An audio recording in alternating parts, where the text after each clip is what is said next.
Recordings just got better. Hey, it's Dana from StreamYard. I'm so excited to announce that local recordings are now available on StreamYard. Have you ever done a recording where your guests just had terrible internet issues? They were blurry, they were freezing, you could almost hardly hear them. Well, with local recordings from StreamYard, you'll be able to download a perfect quality video from your guest after the show. This means that no matter what you or your guest's internet connection is like, you'll be able to download the perfect high quality recording every single time. You can also download both a separate audio and a separate video file for the hosts and guests. Now with StreamYard, you can have freeze-free studio quality recordings on any connection, anywhere in the world. You can choose to download them, stream them later, or edit and repurpose them. It's your turn to test out local recordings today. Now available on StreamYard.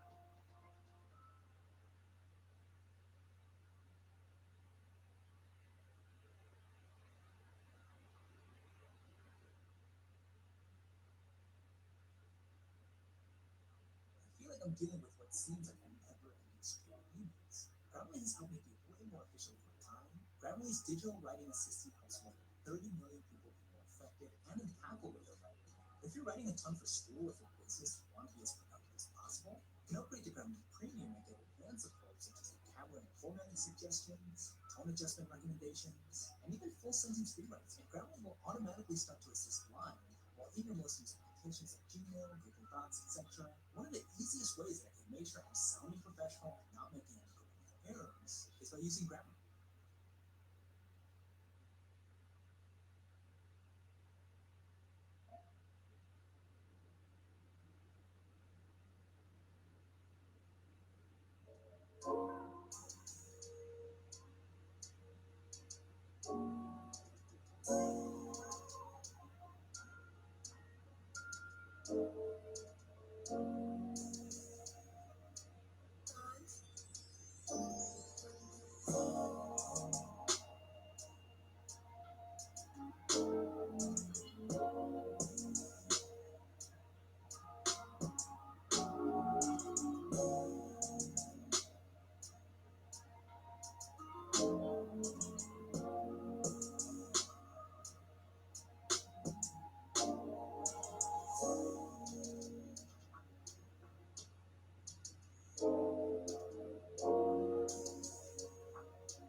Oh me, oh me, oh my. I. Oh me, oh me, oh me, oh me. Oh my, oh my.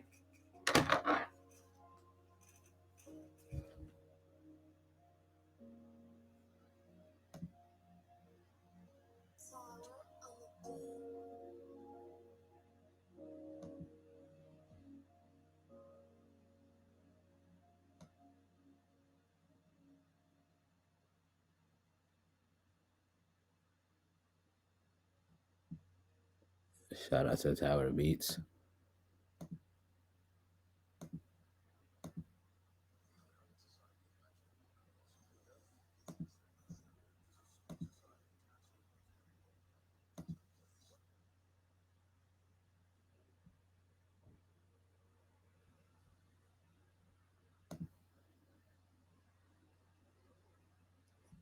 Your favorite face. Hello.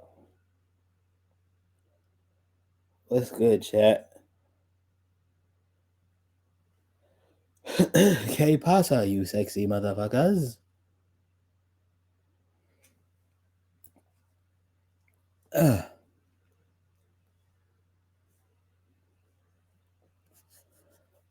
what we gonna say? What we gonna say? What we gonna say? Um, what up, chat? Welcome in.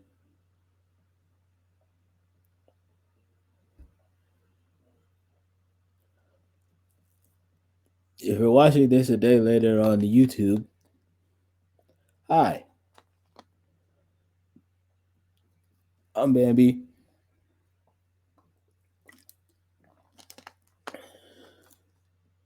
aka Bambi X Bambi. Boop. It says right there.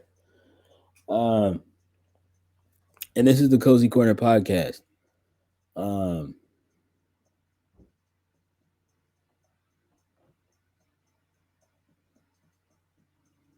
a podcast where I do everything from tell stories to share my thoughts on sports and pop culture. Um, to everything in between as far as the music game is concerned. Um, and again, full blown disclaimer, I have to give this one every week because it just feels and seems like, well, not anymore, but for a cool little minute once I started doing this, a lot of folks was trying to put me over there with the media personalities. Um, like they thought I was gonna retire. Um,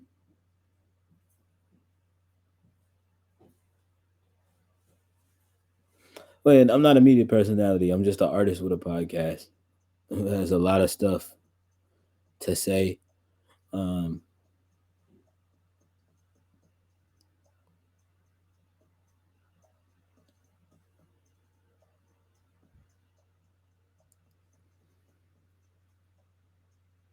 and for whatever reason, you know what I mean. Y'all want to hear my,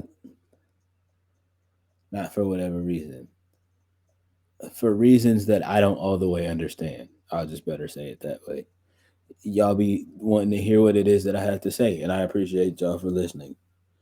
So if you are new, leave a like, subscribe to the Cozy Clubhouse TV YouTube channel, um, and feel free to peruse around and look at whatever and look at everything else that we have on the channel. Um,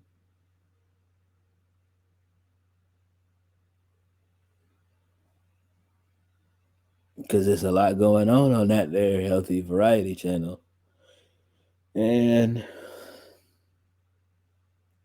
yes,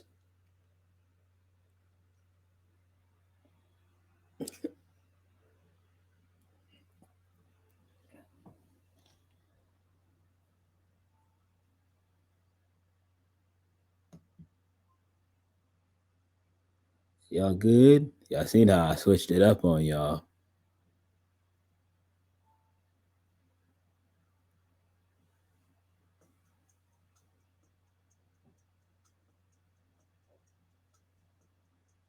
Yeah, see how I switched it up on y'all. I had to give y'all some of this trap soul today.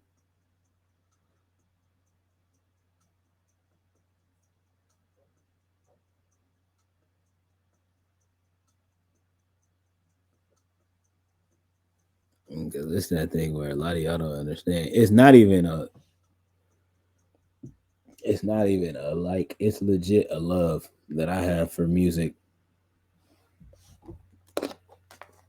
that can't even be explained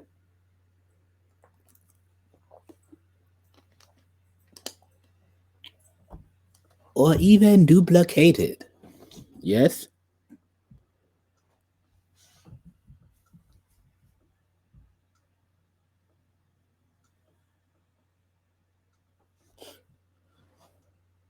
Let's see. Let's get into it.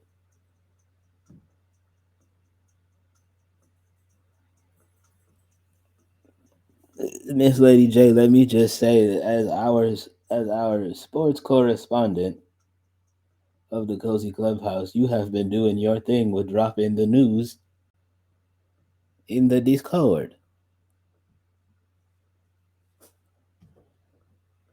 Hold on, let me scroll through here.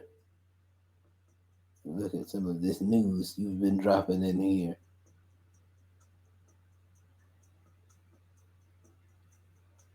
So it doesn't do the thing.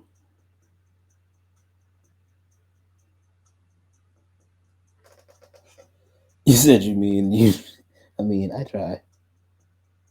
You've been doing your thing.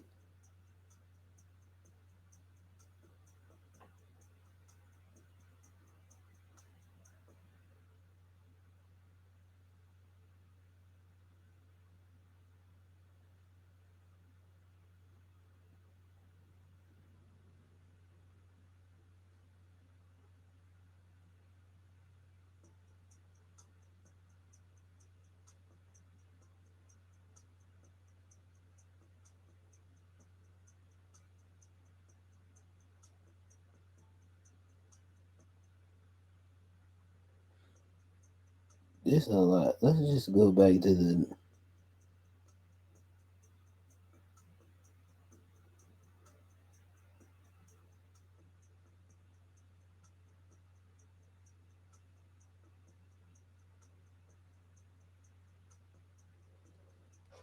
You said you mean. I mean, do a little bit more than try. You do your thing. So it's good. Um, what I definitely will say is, especially on the WNBA front, I'm excited. I don't know if we've already talked about this, but I'm going to talk about it again. I'm excited that first of all, Breonna Stewart and Candace Parker. I'm excited that Candace Parker re-signed with the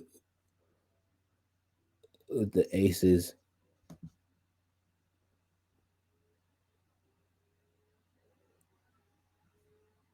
We touched on it. I didn't really go into detail. Um, and I know for a lot of people, they're gonna be like, "That team's just overpowered. It's not fair." To that, I simply just say, "Well, pray that your team just gets good."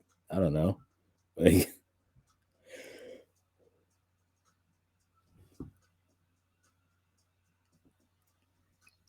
it just makes sense for the Aces to be doing what they're doing, and they have a, you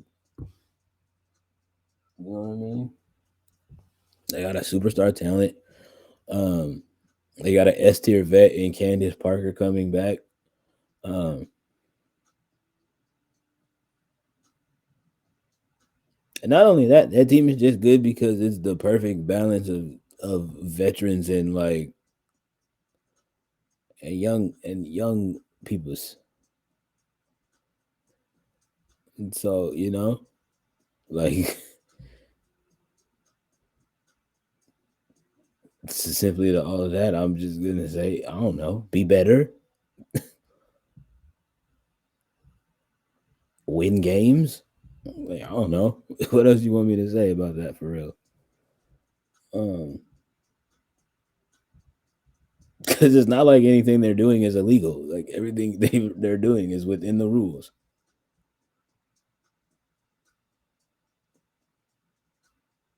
And Brianna Stewart is coming back to um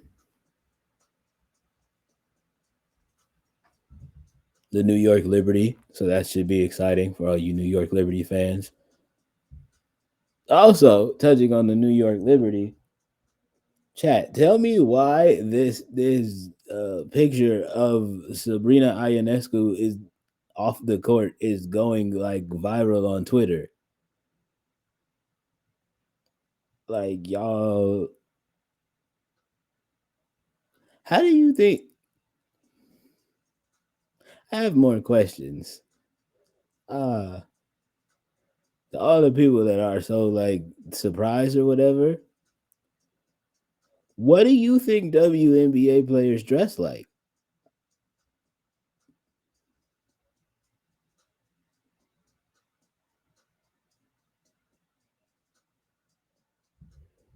Because now we're having a different conversation, yes?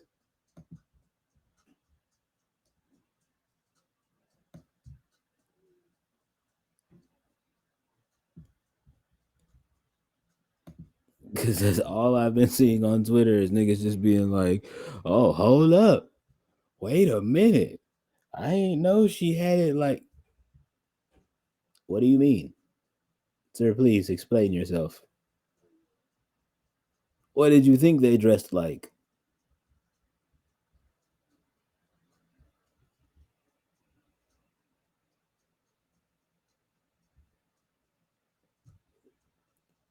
They must not be put. They must not pay attention to the. Nah,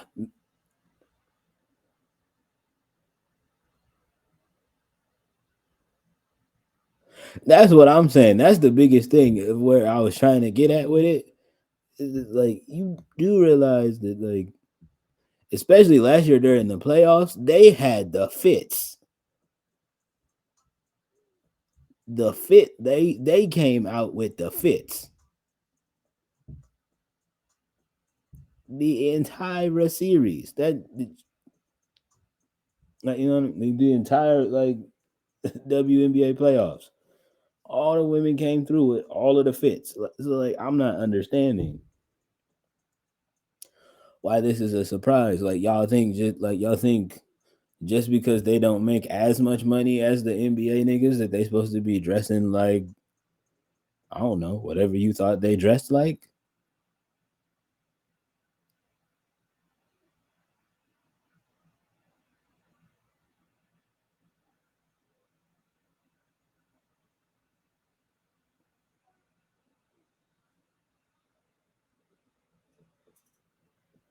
Now, granted, a lot of them don't be having stylists like the NBA players do, but you know,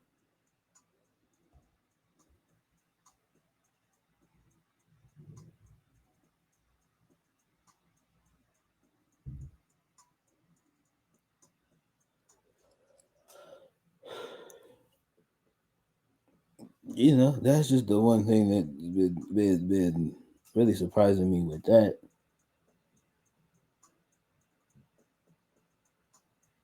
It just surprised at how surprised everybody is. Really, it's all I'm gonna say. It's just like, you know, for those of y'all that don't out yourselves too hard because that lets me know that y'all don't really watch the sport for real. To know that they really be having you know what I mean? They really be having they fits together for real. A lot of them dress a lot better than a lot of you niggas.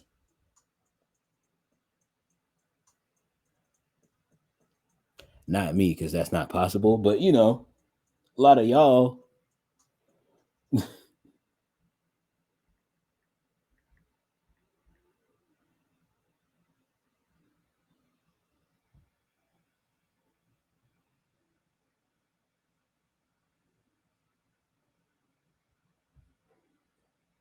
I'm not gonna hold you. I actually do that too. You said you like to play the guessing game of how much the stuff costs. Um, I'm not gonna hold you. I actually do myself. I do the same thing as well.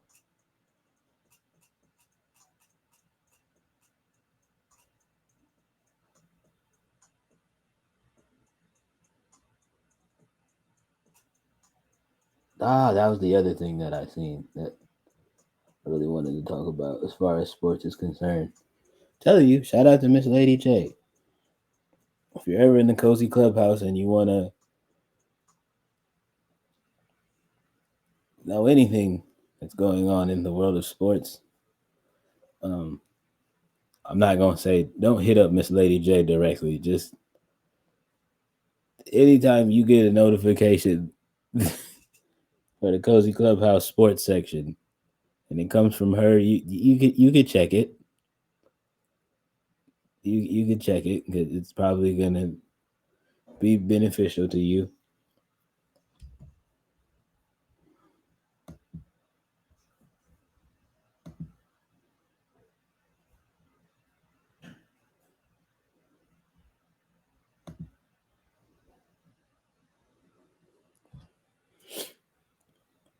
It's beneficial to you. Um, but yeah, as I seen it, uh, I seen the other thing of them posting the all of the particularly the NFL running backs that are like set to enter into the free agency list or set to enter into the free agency pool. Um,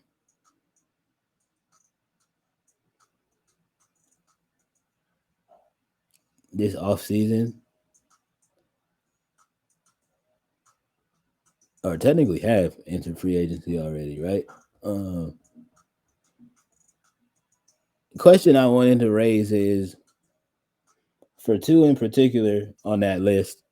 Um, One being Saquon Barkley and the other being Derrick Henry. What are the chances that they wind up on different teams this offseason? Um, like, you know what I mean? By the time this offseason is all over with and said and done. Um,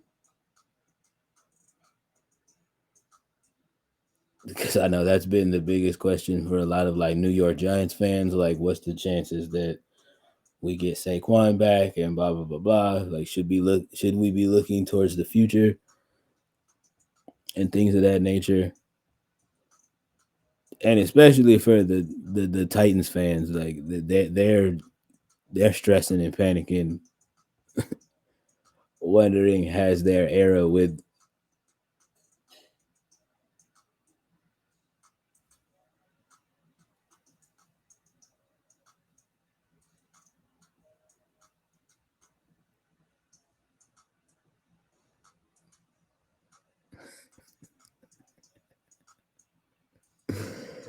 ah.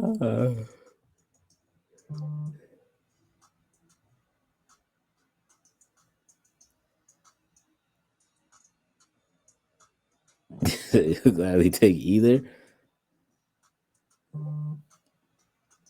trade for both. I mean,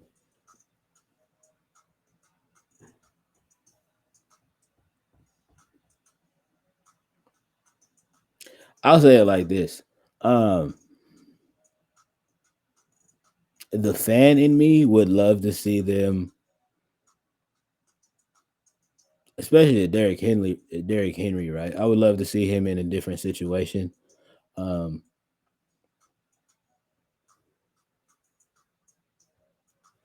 More likely in a situation that has him more in a position to possibly like get a ring. Um,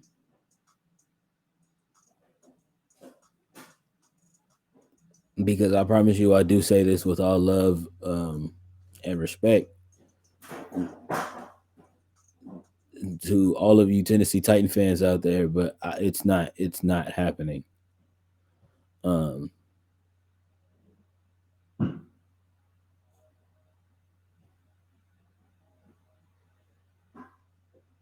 but you know what I mean? Like y'all are not gonna win one with that team, that's with the way that that team is built currently right now.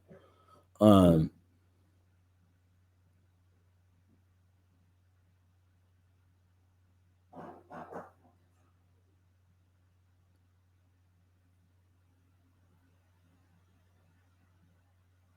yeah, that's not even a playoff built team. That's not even a Super Bowl built team.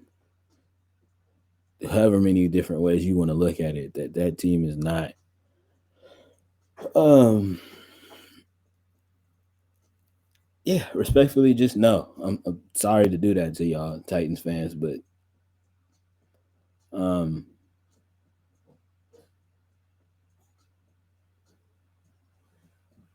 and more particularly with Derrick Henry, um,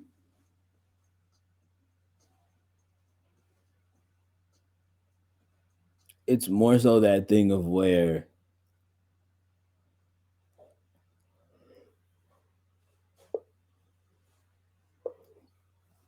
I would personally like to see, like, you know what I mean. It's that same situation of like with Dame, right? With Dame Dollar.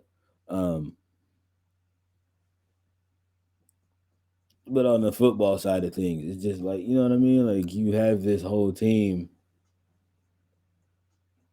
like you have this team that Derrick Henry is clearly carrying on his back. Um, for starters, y'all don't even know who y'all want to have y'all main quarterback for real. So that's one. Um, talking specifically to the Titans fans right now, and the Titans organization, like you don't know what. Yeah, y'all don't really be knowing.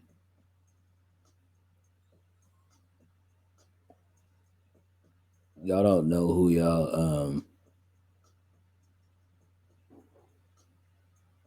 Yeah, y'all don't know who y'all want at quarterback. That defense can't stop a nosebleed. Um,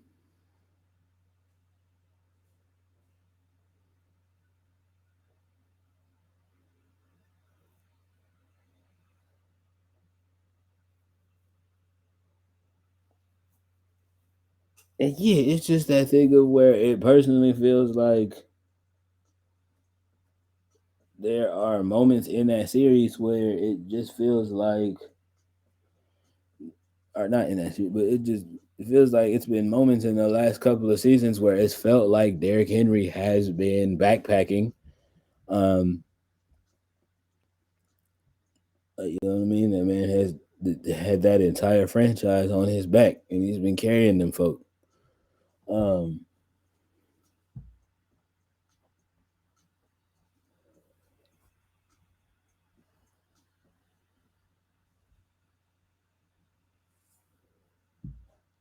so that shit just has to feel exhausting. Um, and as far as Saquon, it's just that time of where, like, I mean, I've been saying it since he got drafted there. Um,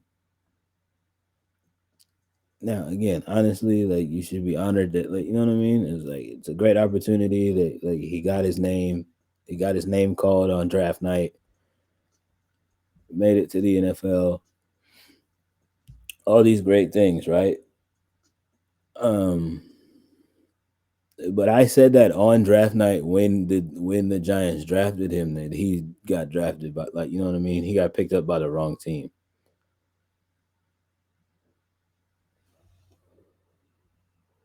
He said, "I hate it when they just focus on one player. On the one player, I always argue that that's more. There's more than one person on the team. I mean, that's just that, but that's just facts, though.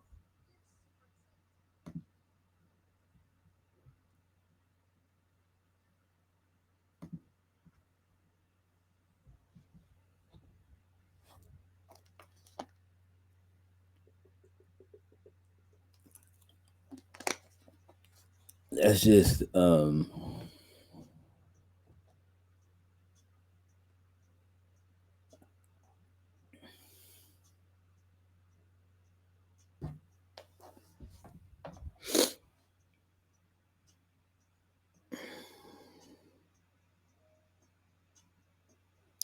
yeah, they do that in all sports, though. You know what I mean? Like, because it was that thing of where Case in point, the Cleveland Cavaliers, right? When they had Braun the first time, not the second time when they won the chip. Um, not the second time when they won that one chip. Um,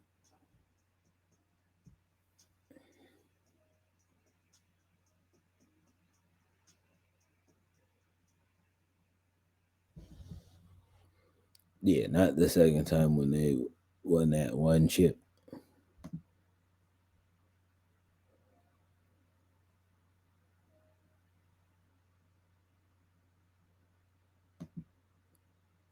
But the first time when they were like, all right, Braun's clearly gonna lead the way. We're just gonna put Braun on the court with a bunch of with these randoms, and that should like get us. You know what I mean? And that should get us there.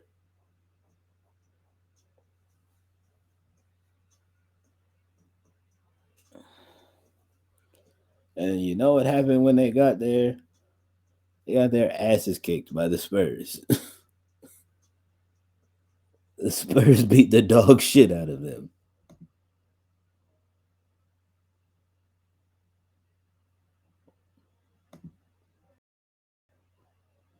Why? Why? Because Pop was just like, yeah, stop that LeBron kid and we win.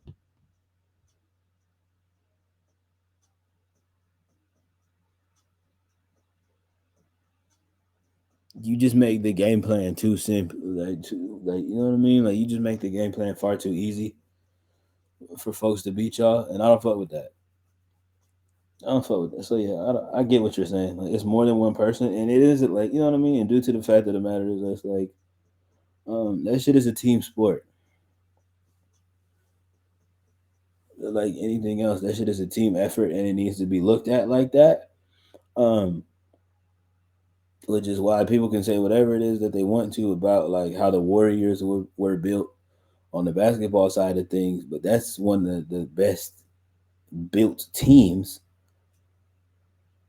Emphasis on that word teams. That's one of the best built teams that we've seen in quite a long time. You dig what I'm talking about? And so it's that other thing too of where, again, talking about the Super Bowl champs, right? Where people can say whatever they want about their quarterback. Even some folks in my chat will say he doesn't count. Um, and that's fine. But at the end of the day, you have to think about how well that team is built.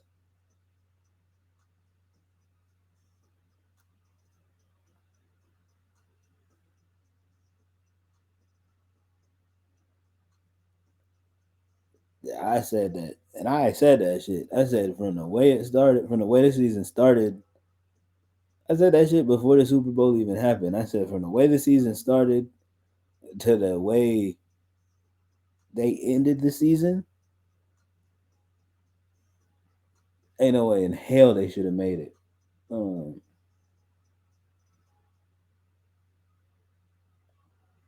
ain't no way in hell, to be honest. Um,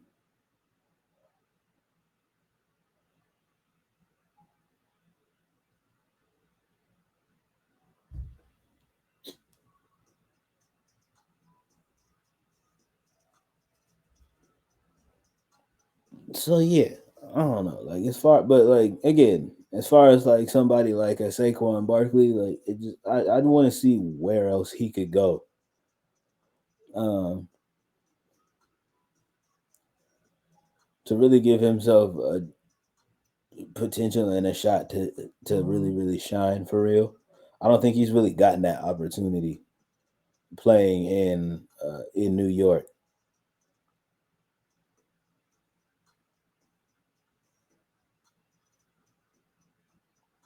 because it was that thing of where like even when they drafted him, it was still that thing of where everybody was still talking about Daniel Jones.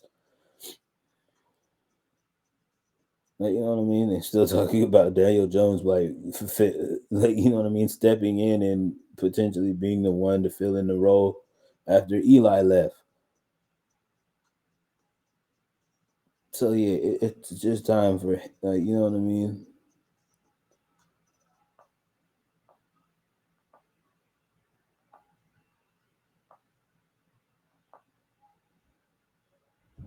It's just something that he becomes like a key piece in a high powered offense. That's what I want to see for him next. To be honest, um,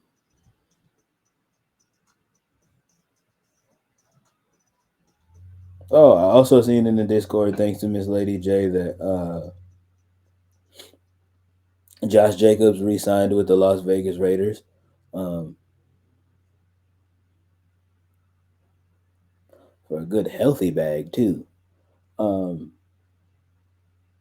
so congrats to him on getting his money, especially like for like the NFL running backs is especially something that like I really do pay attention to and like to highlight.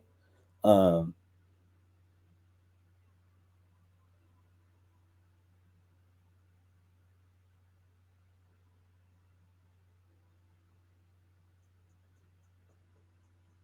because it's the way of where like you could have a playoff run or like a playoff run or damn near even a championship run with a like caliber of a player like a Derrick Henry type or like a Saquon Barkley type, and motherfuckers will just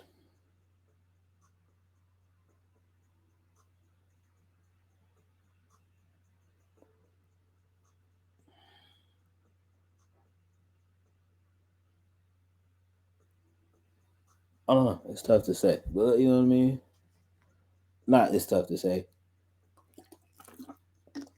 I'm sitting here trying to be nice about it, and I really don't have to. Um, but it's just the way that like you know what I mean. Like you could have a running back that's like a key piece of your whole like operation or whatever. Um, or a whole like key to your like offensive success or whatever. And then the case in point, the Dallas Cowboys with Ezekiel Elliott, right? Nigga had one bad year. Nigga had one bad year. Nigga had one down year. The same exact year that Tony Pollard decided to like actually get decent, and then and then the way that Dallas instantly was like, oh yeah, we're not gonna give him his money. Like we're gonna roll with we're gonna roll with Tony.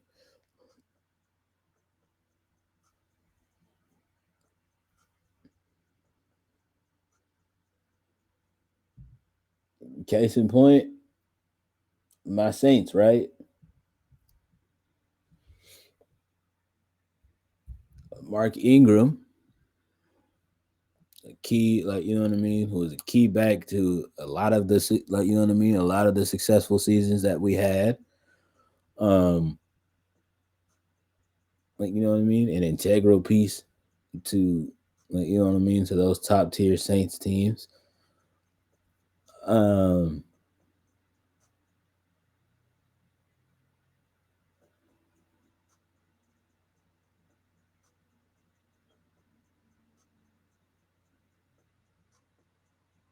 a super vocal leader or whatever.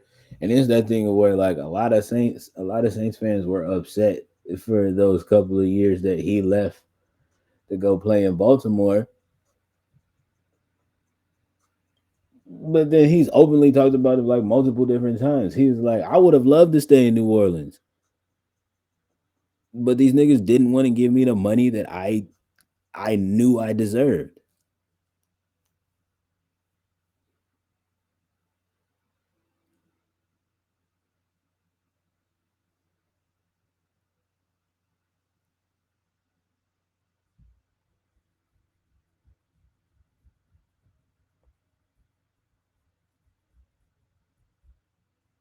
So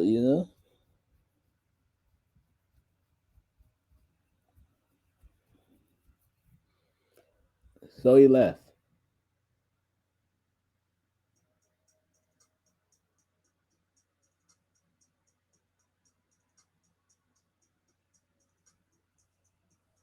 He eventually wound up coming back before retiring and becoming a commentator. But like,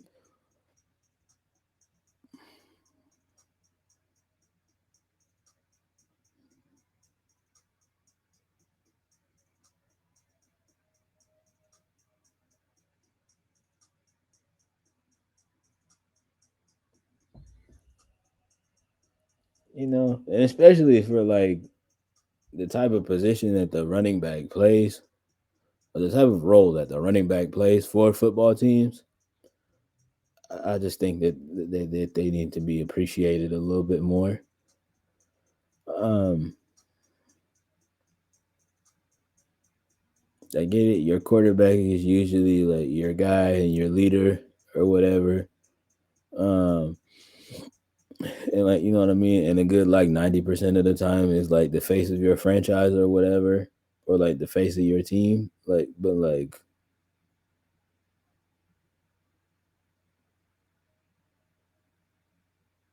all the dirty work that you have your running backs do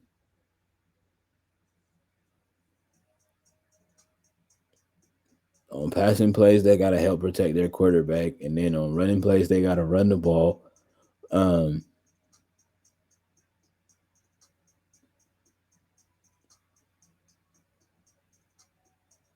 and then in running the ball, they have to try not and get fucking decapitated by these goddamn psychopaths that are that y'all call defensive players. Um,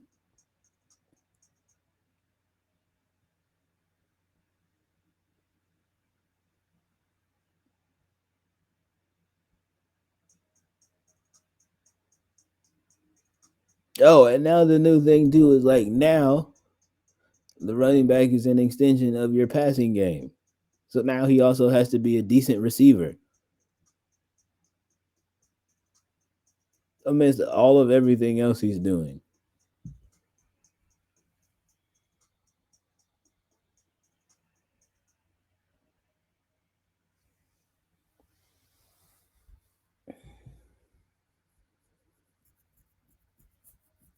Then with all of that, like all of them, like what I mean. Then with all of that, then all of a sudden, with all of that you have them do, and then don't let you have somebody that does it at a very, very respectably decent level,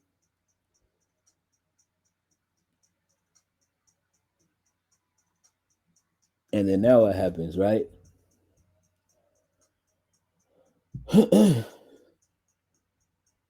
And then now what happens, right? Then like what I mean. Don't let them fuck around and have like the 4 or 5 great seasons in a row, and then they're gonna come in and be like, "Hey, so for this contract, I'd like a little bit more. I like a little bit more ducats to be added to my check." And then for y'all as owners to be like, "The nerve of them for wanting more money." No, the nerve of you.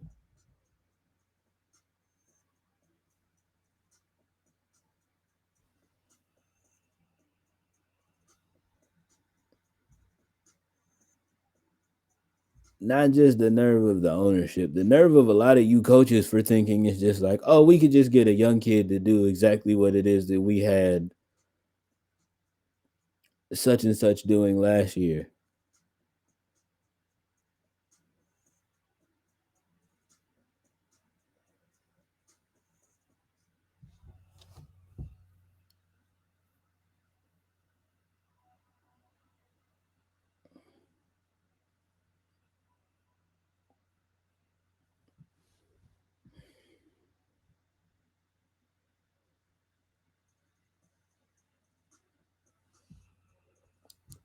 And it's just that thing of where, case in point, the Carolina Panties, right? They trade away Christian McCaffrey, which they absolutely should have did. Like let's not be stupid. Holding that man hostage would have done nothing for them, um, as a franchise. Because I promise you, he still would have wound up finding a way to leave. Um,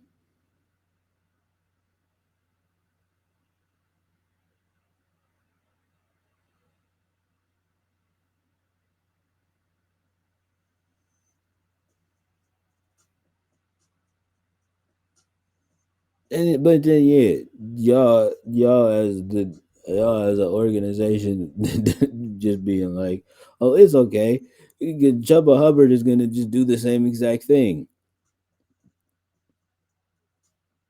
Oh, is he? First of all, CMC and Chuba Hubbard aren't even the same type, like aren't even the same style of running back, as the 49ers have made that abundantly clear.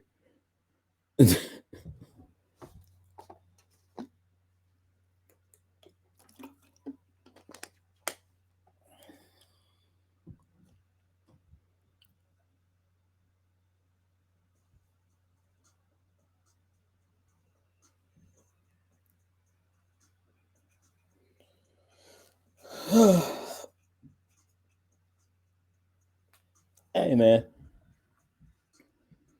I'm just saying. Those are my little thoughts on the sports side of things. Um, but yeah, just the biggest thing of where it's just like, personally for me, NFL owners. I mean, y'all are grown ass men, and y'all are gonna do whatever y'all want to anyway. Um,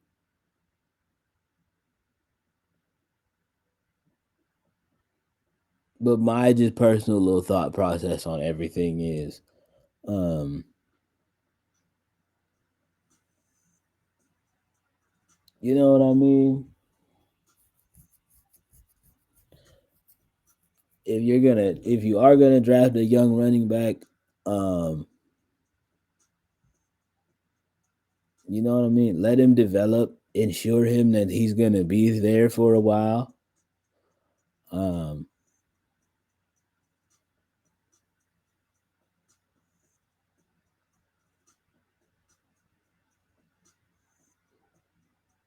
so you can actually like grow and develop into something as a player. Um,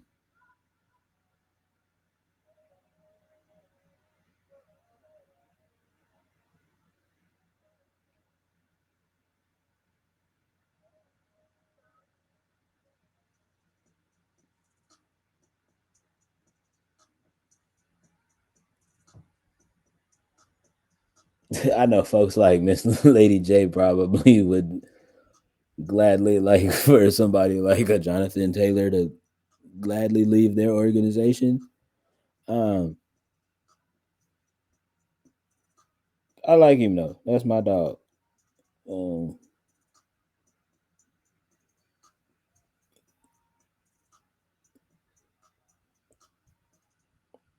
do I think he was better than his old crybaby? He does complain a lot. Um, that is fair. I will give you that. He does complain, and all and all an unhealthy amount. um,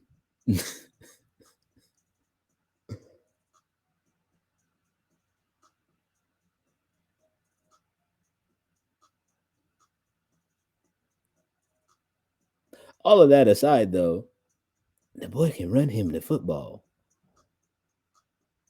Um,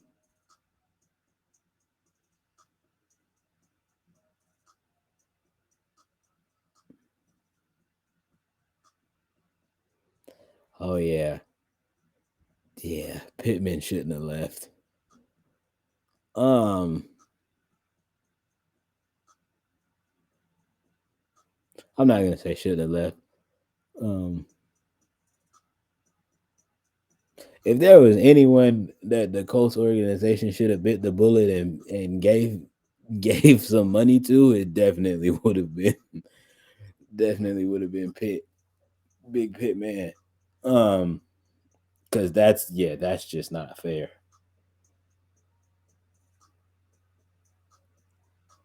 You said nah, he chose to leave. That's what I'm saying. Like you just obviously like there's literally only like one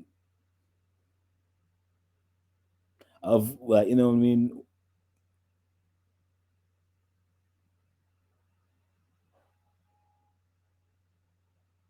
So yeah, okay. See, he wants a challenge. I don't. That's not a knock.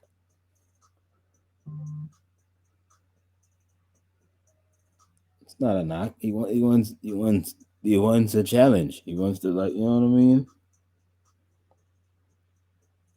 He doesn't want it to feel like he just waking up every Sunday and just like, all right, well, another game that may or may not mean anything. You know what I mean? It's like, all right,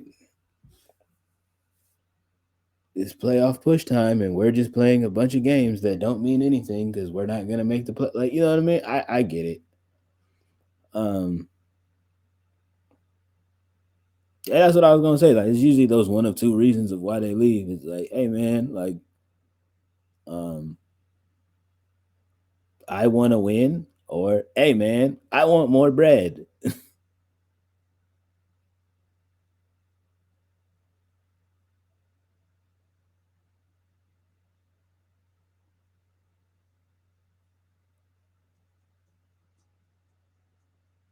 For Peyton Manning also doesn't count because Peyton Manning, I am convinced, is part alien. Um,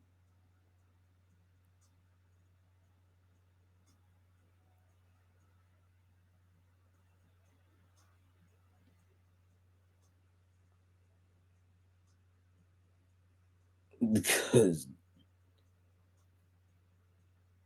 the way him and the way you can tell why their career, why both of their careers went the way it went. If y'all do watch the Monday Night Football joints when it with the Eli's, um,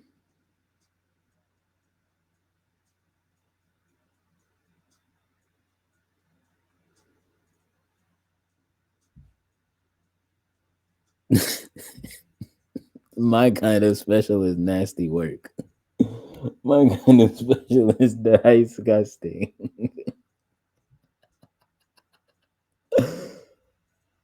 um,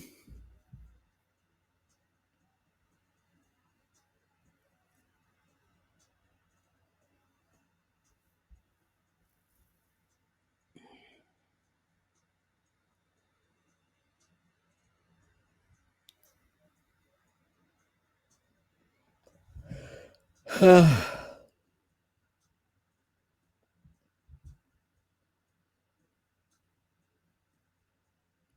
but yeah, just the way that you hear Peyton talk about and break down coverages and break down like what he would do in that situation, what he would do in a situation versus the like Eli breaking down what he would do is just like, oh yeah, okay, that's clearly why Peyton's better than you, buddy. Like, it's just, you know, um, but yeah, just you know, just that.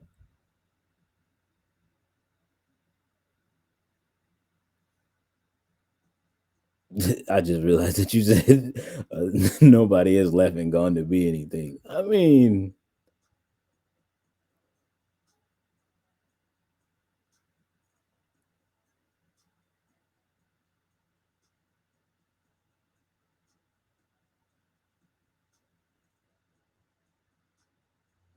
yeah, no, because T.Y. Hilton came back. So never mind. You might have a point. That's fair. Um,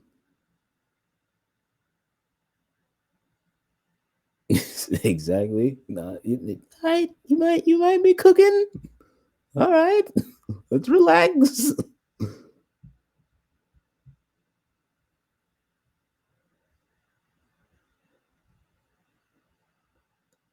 You might be over there cooking or whatever. Um,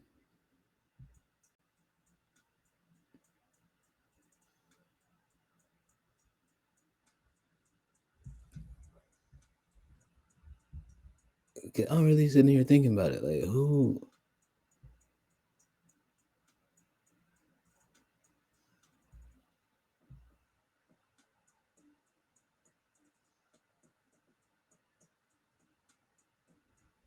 Yeah, nah. I don't got anything because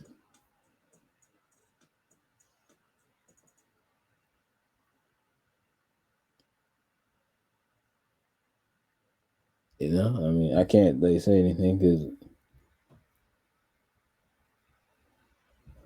I can't say anything about the Andrew Luck situation because that was just like that man said. That man didn't even say fuck this team. This man said fuck football. I'm gone. Um,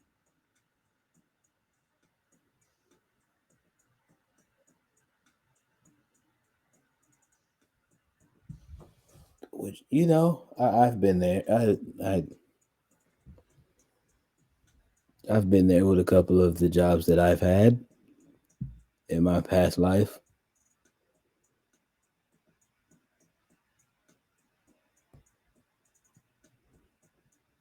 Well, I mean, I told y'all that situation of how we got to this point, right? So like, I told y'all about that situation, about how we got to this point.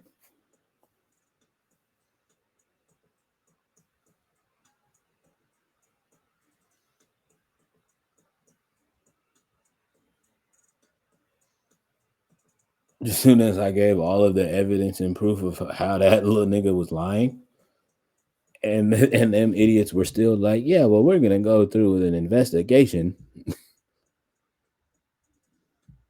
I'm like, "Yeah, well, we're still gonna continue through with our investigation just to make sure." All right, buddy, bet. Nah, bet. Fuck this shit. I'm out. Fuck this shit. I'm out. No way. Um,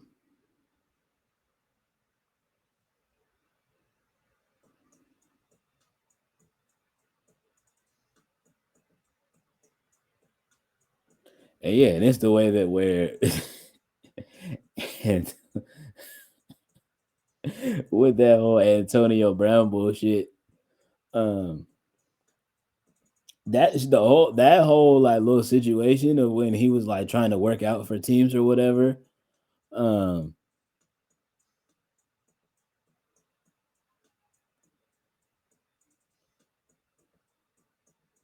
and yes, I'm aware he worked out for my Saints, but Sean Payton didn't fuck with him on the personality aspect. Um, just like okay, yeah, cool. You can run routes and you can catch the football, and you're really really talented on the field, but just like nigga, you're a cancer in the locker room, and we can't have that. Um,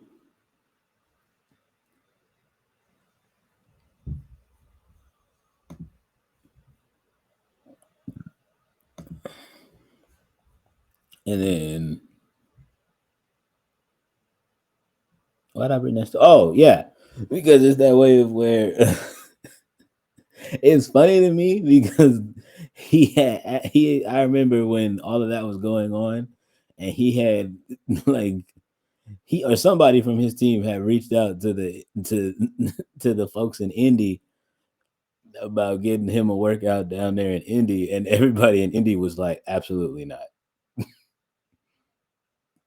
Literally, the entire staff was like, no, absolutely not. I would rather do anything else.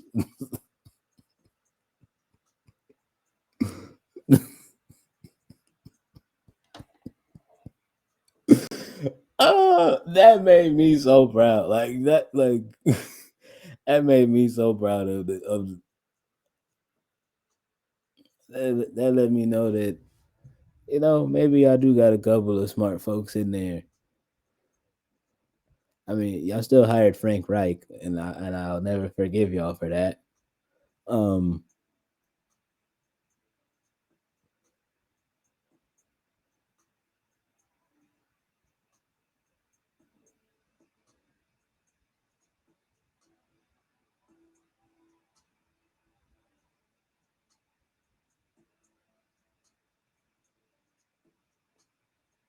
is he still being sued by the? Yeah, yeah, they're still suing him. Um, yeah, they're still suing him. He said he wasn't. He is actively saying he's not finna pay them people, but them folks are adamant that he can say whatever he wants. That ass is grass, buddy. um, it wasn't the XFL; it was the USFL. So, which I believe didn't they merge? Or are they? Aren't they planning on merging? Something like that. I seen.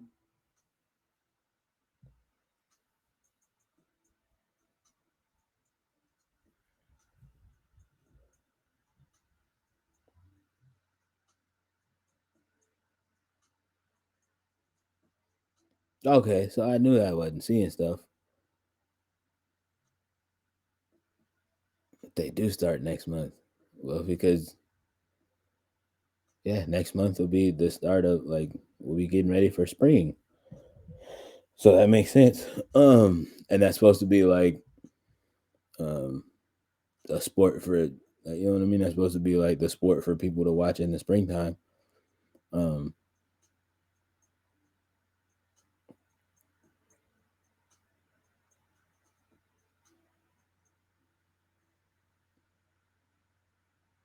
but yeah, it's just super funny how he said, yeah, they want me to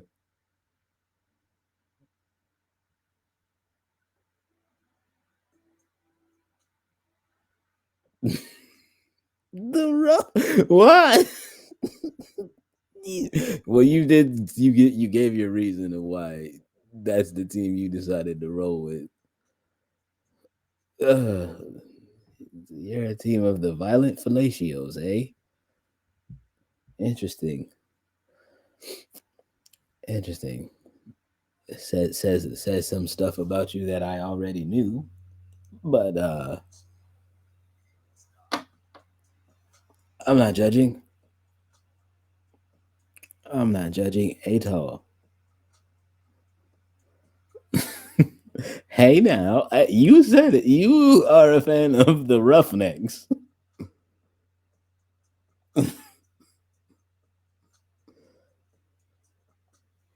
I just used a chiseled Adonis joke.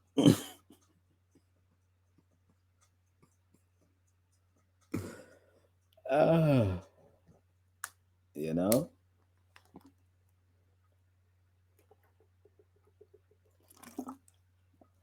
But yeah, you were the one that admitted to liking the name.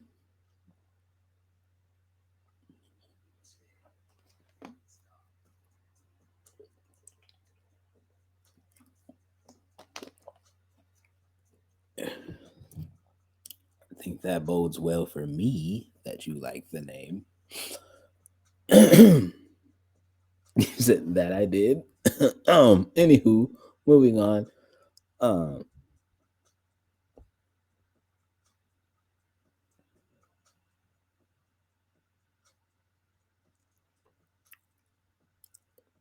switching gears a little bit. Um, yeah, this next little segment is going to be really, really short because I don't want to.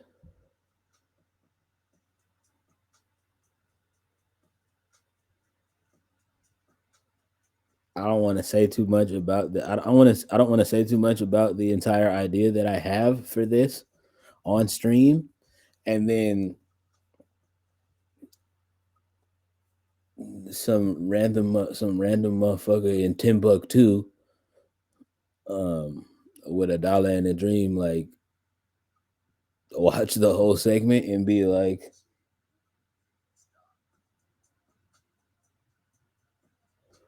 you know what I mean?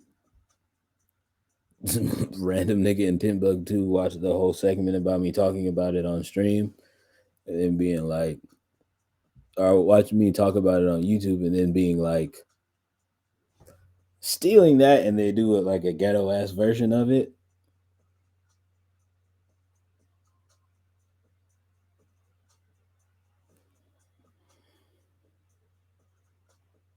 which usually happens with a lot of ideas, folks.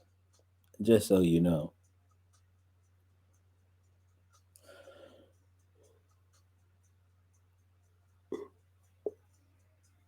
But what I am gonna say is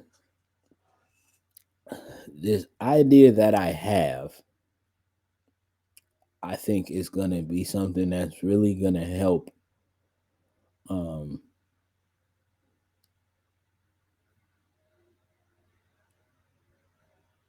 push the needle even further for independent artists. Um Not even just independent artists, independent labels as well. Um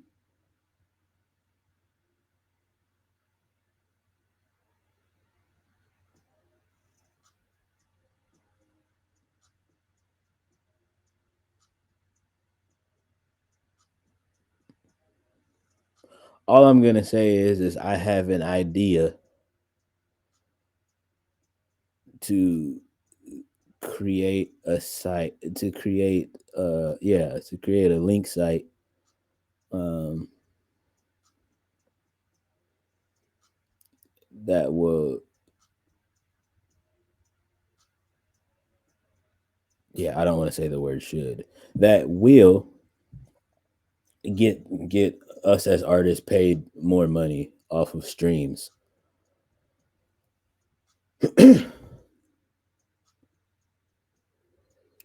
That's all I can say about that. I think I did a good job with that. Um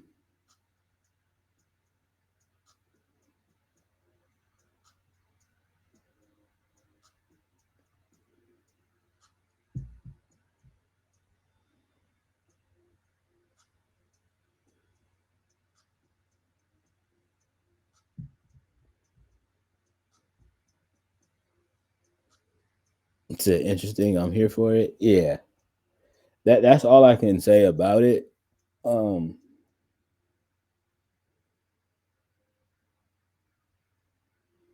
and I know y'all understand that, chat, but it's just that thing of where it's just like I would like really, really hate for me to be like, so chat, I have this idea, and then I go into explaining the entire idea, and then somebody just watching this being like, interesting, mm-hmm, interesting, interesting, steal that shit, and then just do a disgusting version of it. Like, you know what I mean?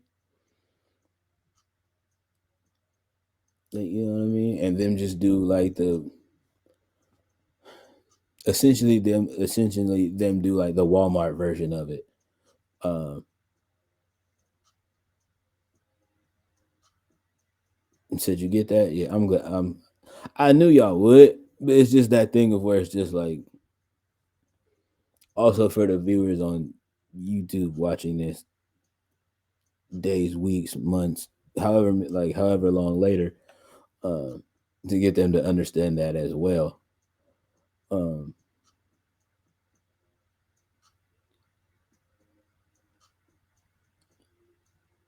it's just man. I want to create something that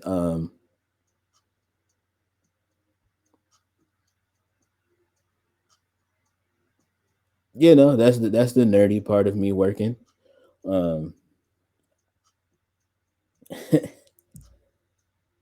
yeah, that's the nerdy part of my personality working. Um,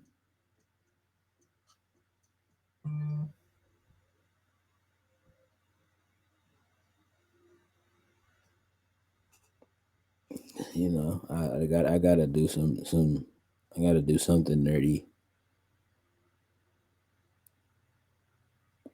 to help bring balance to my life. Yes. Um,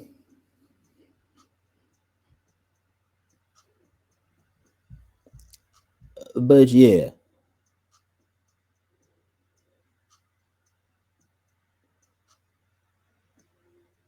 essentially the thing that I can say about the idea, and like maybe this will help it make sense. It'll be like a link tree, but on steroids.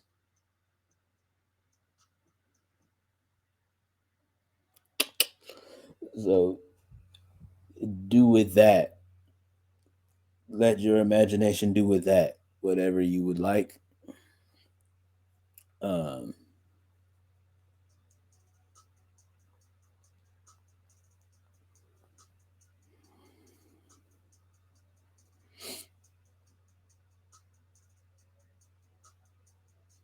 but that's essentially the idea. That's not all. That's not all of it. There's more nuances, and I'm still in the middle of mapping it out in my business book.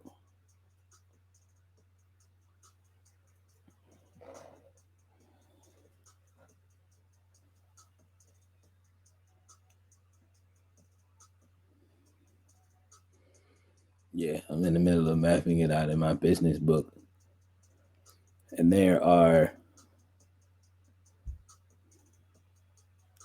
two people in particular that I do want to help get in on the idea and put their input in on it. Um,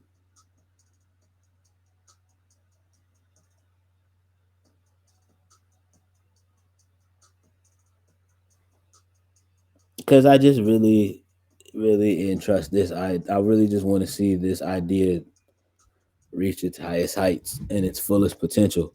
Um, and I know it's not gonna reach its fullest potential if I just do it by myself. So I mean, it'll get far, and it'll like you know what I mean. It'll do the things. It'll make noise.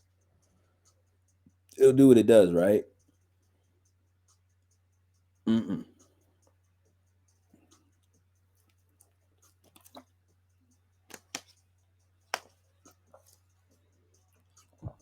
Also, gotta work smarter, not harder. Like if you have folks that are tech, like you know what I mean. If you have folks and have friends that are tech savvy, um, are a little bit more like technology literate than you,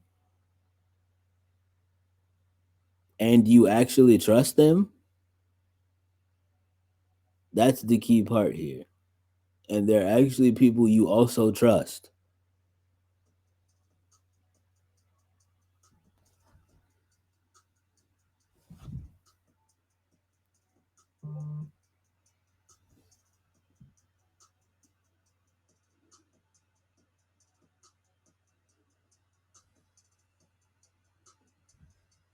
Does it make sense to you? I mean, it makes sense to me too.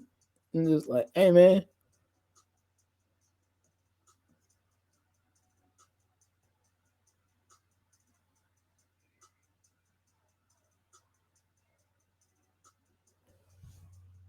just like, hey man, I don't know how to like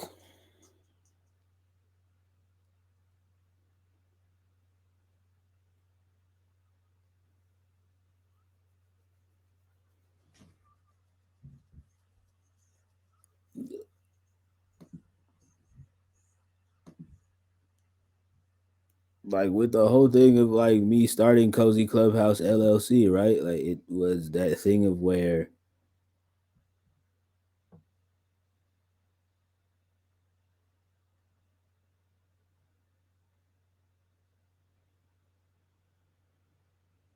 when I was coming up with the whole idea of the conglomerate, I knew for a fact I was like, hey man, I'm not good at um putting in all of the legal jargon and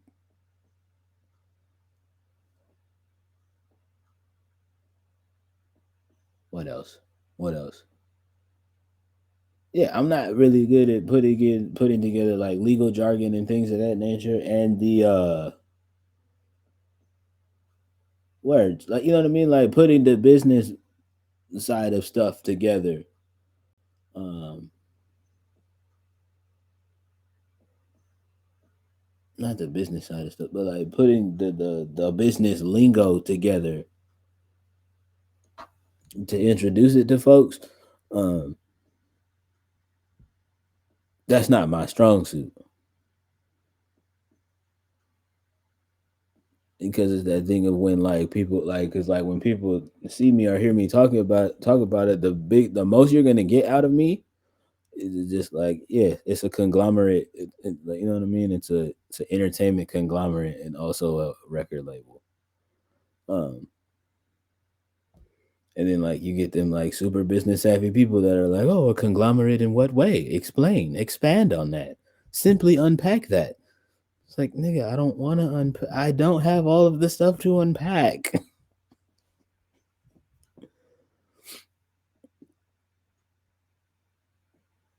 it was like everything else. Like it was something that I started saying. I turned that shit into a brand, and you know what I mean.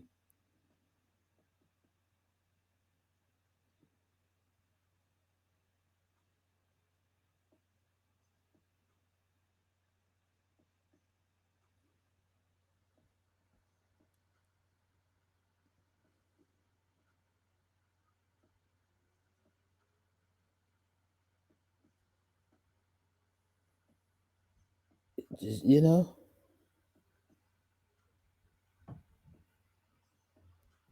like I had a dream about it, and I was like, yeah, man, I'm gonna turn this shit into a brand, and did it. So that's what I did. And so when I finally got the news that, like, you know what I mean, I was allowed to like announce it as an official thing. Yeah, I was excited. What you want me to do?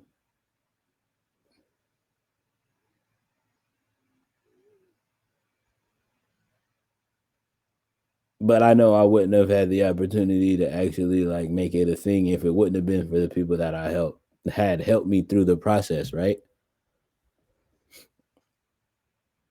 And so that's the same thing with this other idea. Just like be like, hey man, this is the idea that I have written. So this is what I have written out for this idea that I'm working on. What say you?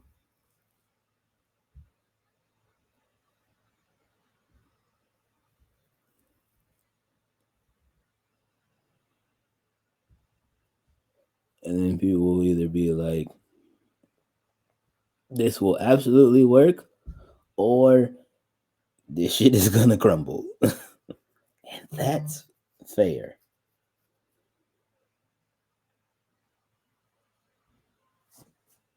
Um,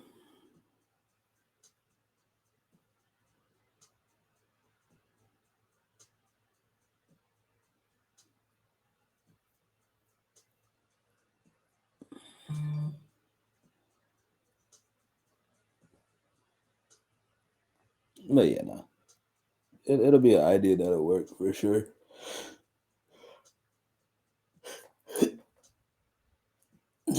I'm confident in it.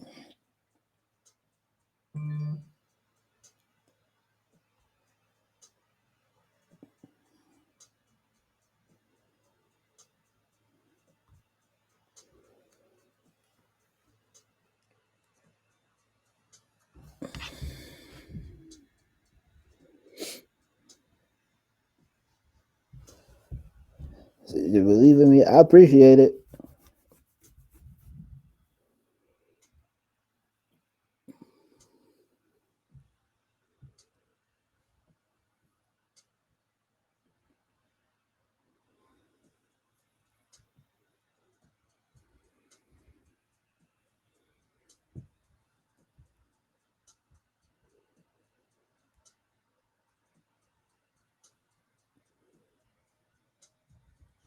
But yeah,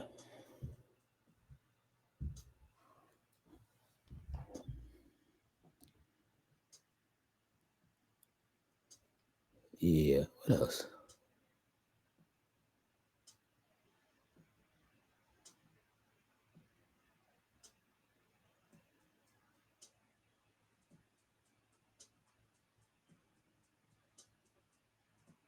Uh-huh.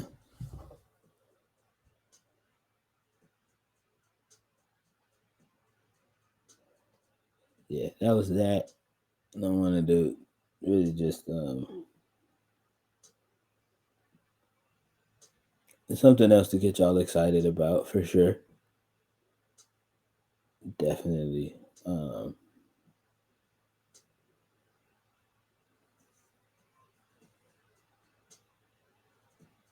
Yeah, definitely know that that was a very big thing. Um,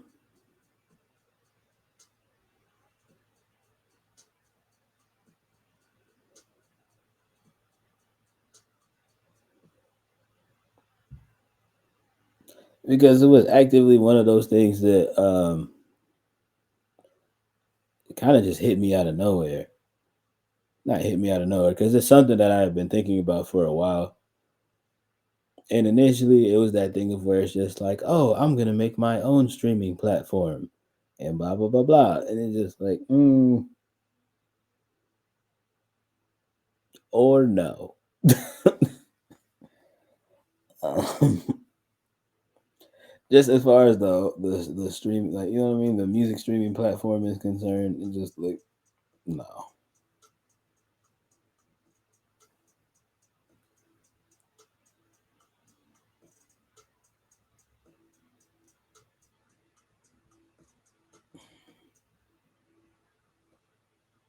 Um,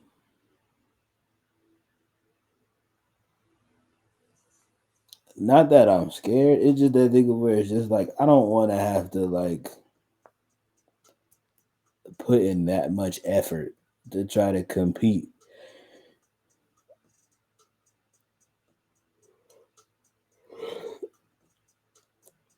with the Spotify's and the titles and the Apple Musics. Like they've just been doing it longer, so it's just like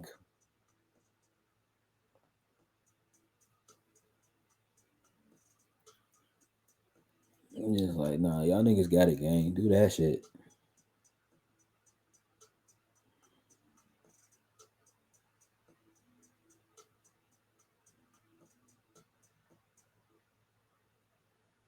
They want to create the blueprint, basically, essentially. Yeah, I just wanted to be something that is my own intellectual property. Um,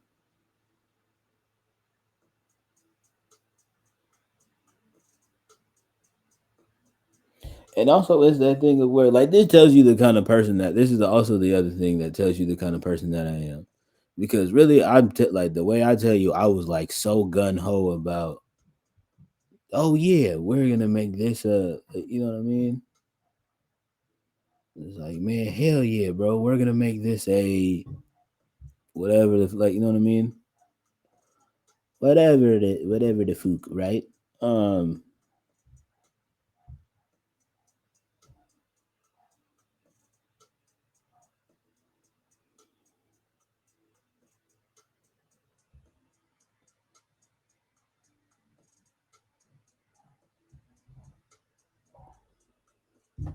I was like, yeah, we're gonna make this a streaming service, and it's like we're gonna make this a music streaming service, and it's gonna be better than a Spotify and a title and blah blah blah blah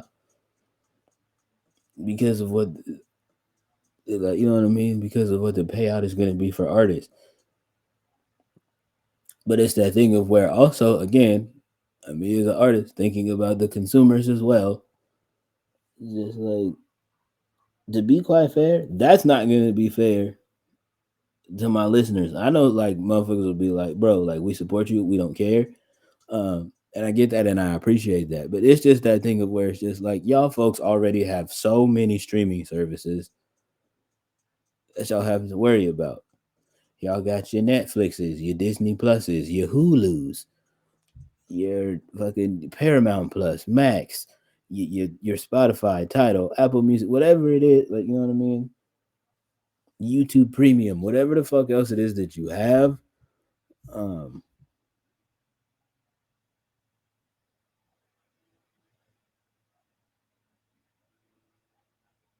I just didn't want it to be another thing that you have to add to that. Um,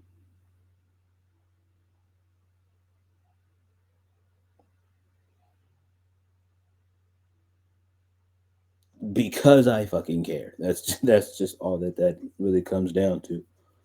Um,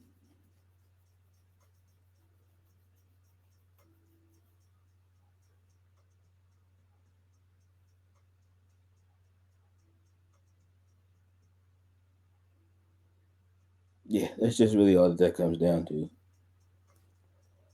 Um,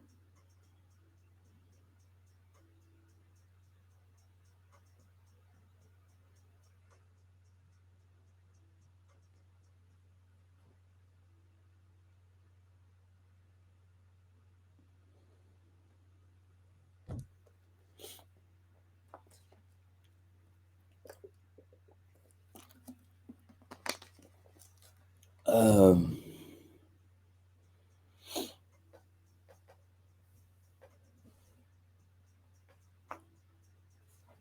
yeah, yeah.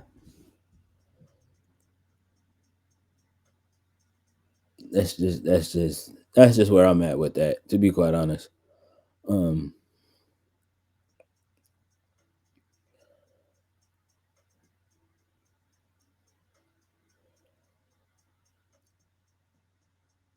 and the reason why I thought about it like that is because I know how I would feel.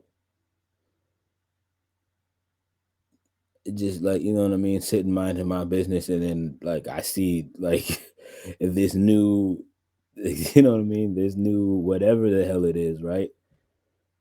Like this new streaming service, whatever the name may be, like announces that it's like, you know what I mean, that it's launching or whatever. Just I like legit, I just know me. I'd be like, man, if you don't get this, what the man? Like, I'm not fit. Like, you know what I mean. It just like, you know what I mean. I would already instantly in my brain be like, it just sounds like doing too much.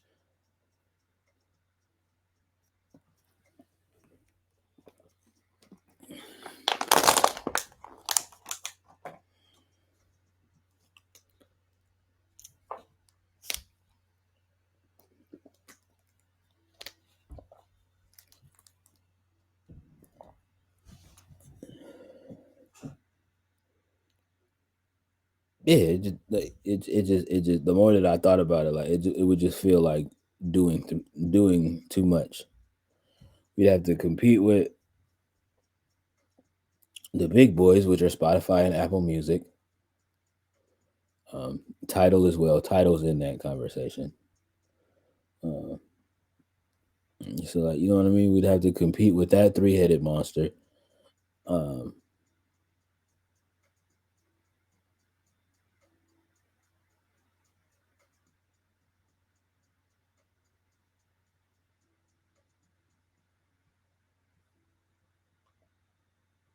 as well as then we'd have to start having a different conversation with like record labels and stuff.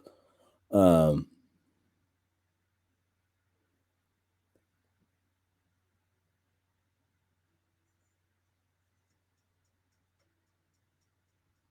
and you already know how I feel about being an executive that's also being a creative that's also an executive. It's hard to um you know what I mean. It's real hard to just get just strictly executives to understand where you're coming from um, with stuff. So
um, but yeah, so yeah, that's just that on that. And yeah, I'm gonna put a pin in that before I start to say too much. Um,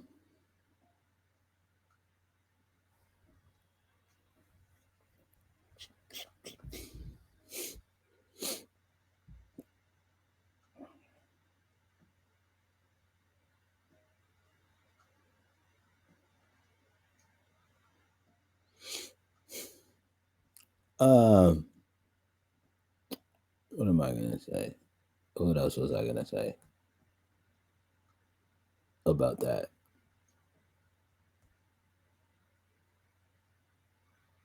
Oh, no. I didn't have anything else as far as that's concerned. Yeah, no, that's pretty much it.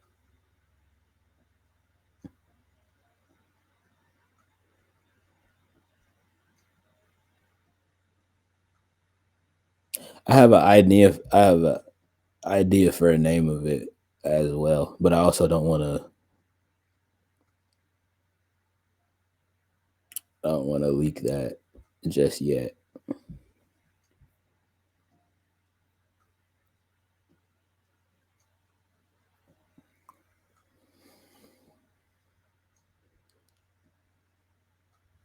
because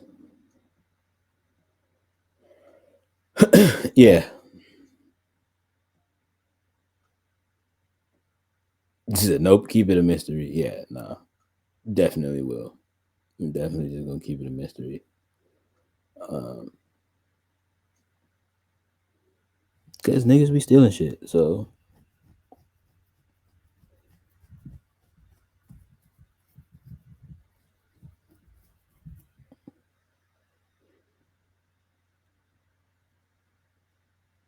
that I already know. It's gonna be a lot of y'all. Not a lot of y'all. It's really gonna be the same 17 of y'all motherfuckers that just be wanting to complain for the sake of complaining. I've just come to realize that about y'all.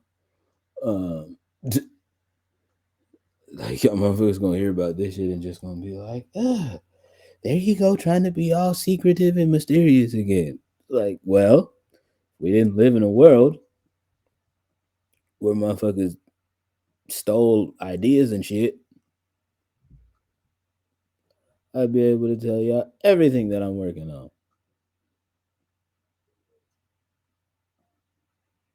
Or all of the ideas that I have, like, you know what I mean? But all the shit that I have ideas for. But that's not the case. And I know the fucking truth. So therefore, respectfully with love, uh, you can eat a Richard.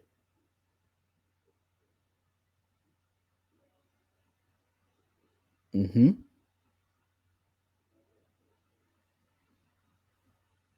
Mm-hmm. You can eat a Richard. Yep.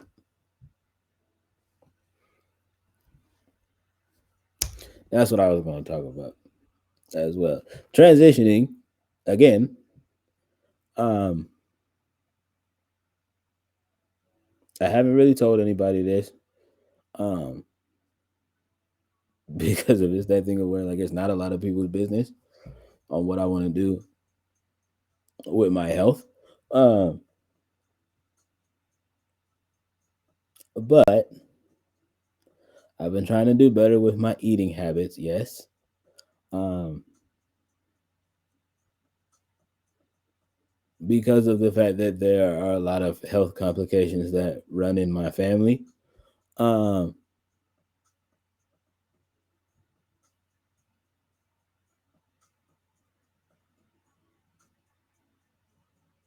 and because there's a not so secret narrative in my family that I don't know how to take care of myself. Isn't the case. I just, you know, isn't the case. I actually know how to take care of myself so much that, you know, we've had this conversation before. Um, you know what I mean? But it's that thing of where I know how to take care of myself so much that I have literally made certain decisions that I've made because of the fact that I am taking care of me. Um,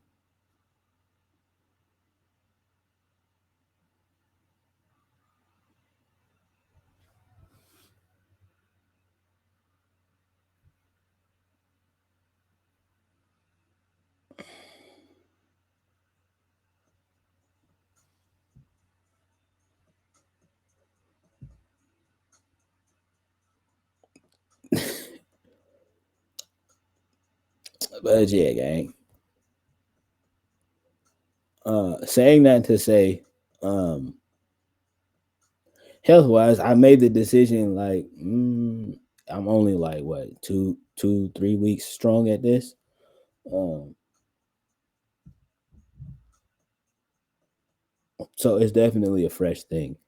Um,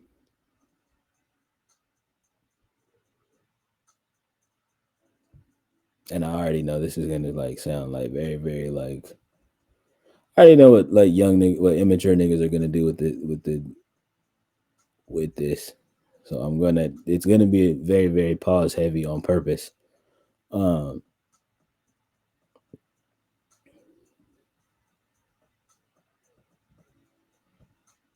you say any progress is good progress. Um, yeah, that's the way I'm looking at it too. Um, but what I started doing is in the morning when I eat, I do this thing called meatless mornings, which means I don't eat any type of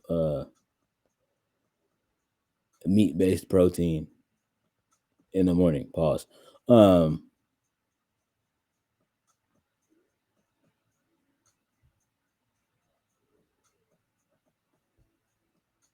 so that usually means when I wake up, I'm eating fruit or waffles,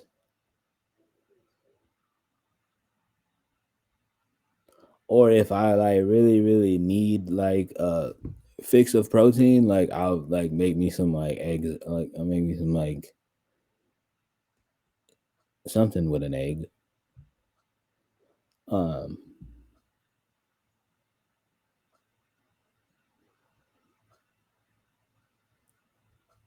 and so that's what I've been doing. Um,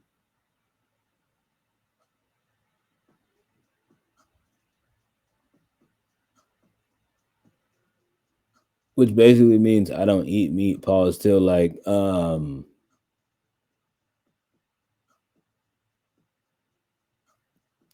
12 if I want to. Um,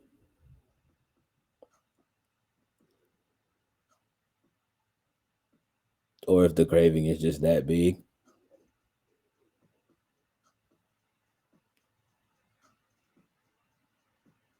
Also, the other thing that I decided I am going to start introducing into my life as well is that this is just a lifestyle choice for me. Y'all don't gotta follow after that or whatever. I'm just telling you about the certain stuff that I've been thinking about that I know is gonna work for me. I've made the decision that I am only going to have one big ace meal for dinner. You know what I mean? Like dinner's gonna be my one big meal of the day. Um, and that's just gonna be it. Um,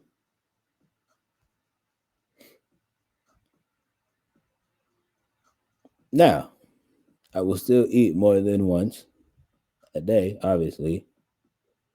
But obviously, as we know, in the morning I'm not eating any meat. So there's that. I better. I mean, well, if not, I will have to suffer the wrath of everyone. So yeah. Um,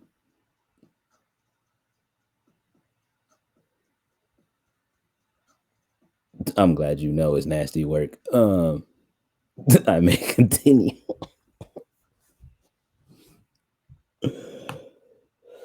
Okay.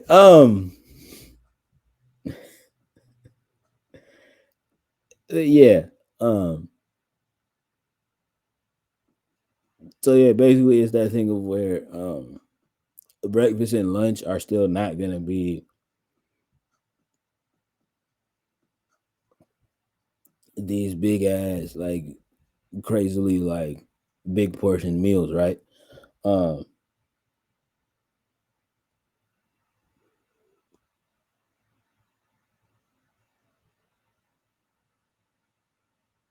so yeah, for like breakfast and dinner, I'll do like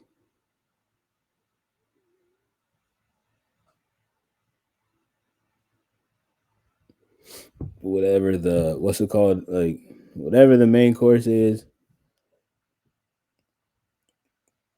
and I'm not even gonna say, I'm not even gonna say I'm gonna give myself a two side minimum because a two side minimum becomes a slippery slope. Um, so yeah, for breakfast and lunch we do whatever the entree is in a one side minimum uh type situation type deal. Um,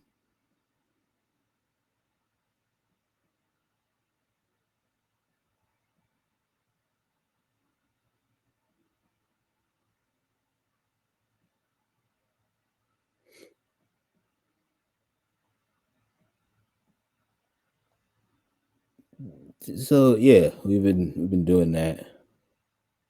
We've been doing the meatless mornings for a couple weeks now. Um,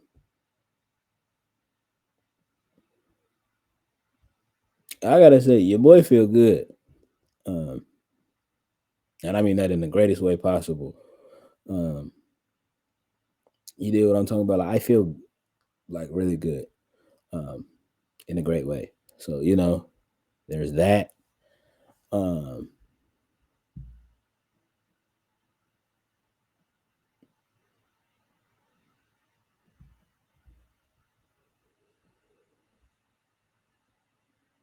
I have been inadvertently doing the other things where like I've been having like small breakfasts and small lunch, and then having a decent sized dinner. But now I'm like gonna just actually like just make that a thing. Um,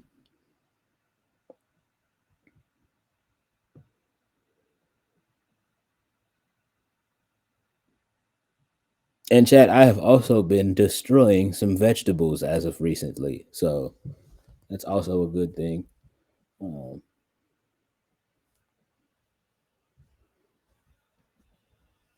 especially now that,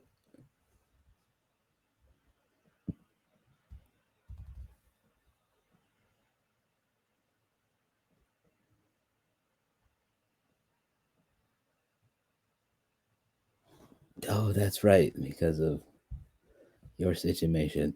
Uh yes, that would actually be helpful as well. So thank you. Cause it's just that thing of where, again, chat for like not chat, y'all know this, but for any of the new people on YouTube that don't know what type of music it is that I make R&B music. Um, so I make a lot of songs that are to and for women.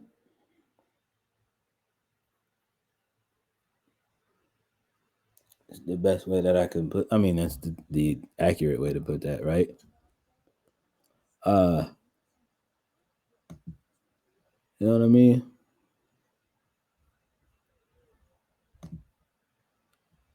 You know what I mean? When I do this music thing, I love to do it for my ladies. Um,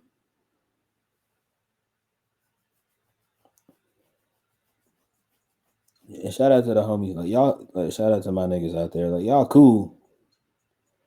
Um, but we also know what's up. Like let's not sit here in front. Unless you're actually a producer, an actual music lover, that's a male, or like also in the R&B space, like y'all niggas know what I'm talking about. Like you know what I mean?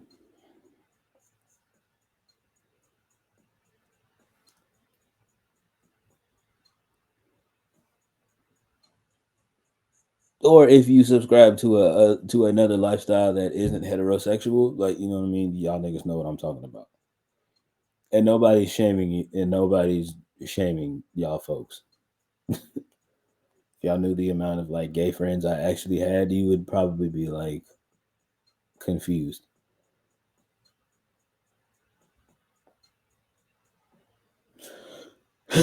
um,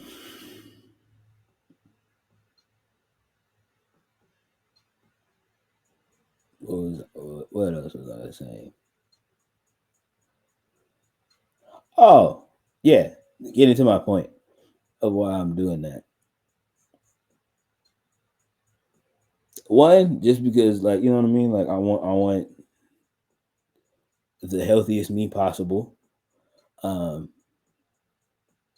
you know what I mean. Like, I just want to have the healthiest me possible for the rest of my life. Type beat, type shit. Um,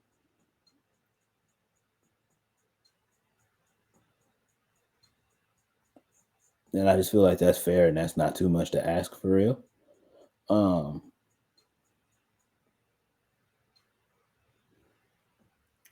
what else? Oh yeah, as far as like on the R&B side of things, it's just you know what I mean.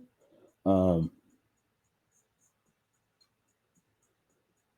especially that now this year, I definitely plan to reintroduce myself to the world as you know what I mean, as a R&B rock star. When I was watching the R&B Money podcast, this past week's episode of the R&B Money podcast, again, shout out to Tank and Jay Valentine. Um,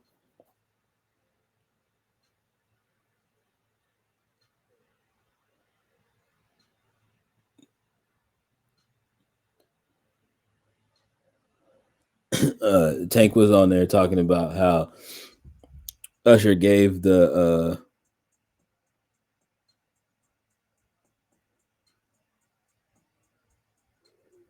talking about how Usher gave basically a full R&B performance.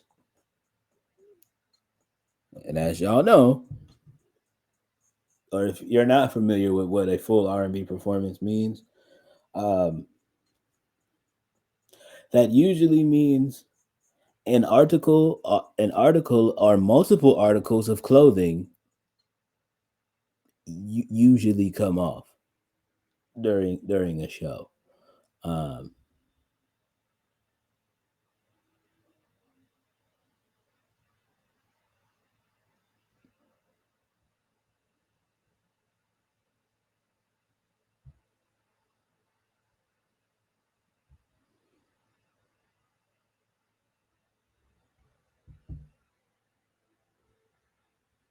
I mean, you know, as we all know, Tank is famous for that. Um, you know what I mean? You know what I mean? Tank is famous for that. Tank is famous for always being on stage and having his titties out. Pause. Um,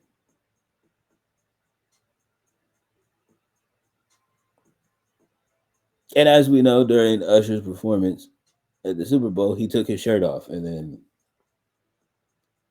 yeah,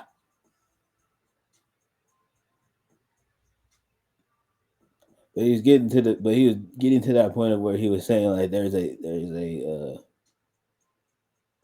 in this thing called R&B, there's a workout regimen and a level of conditioning that you have to be at. Um,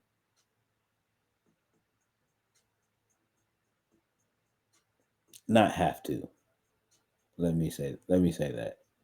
Not have to, but definitely your ass better have your shape in shape. Is all that I'm gonna say. Like, not everybody's not saying that you have to be built like fucking Tank.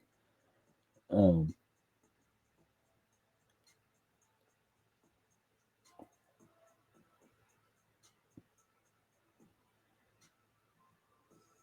or any of the other niggas whose names are escaping me that like to take their shirts off when they be singing on stage.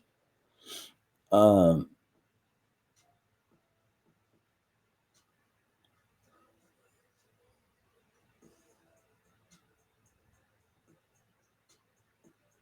by no means am I saying that you have to be like built like that to like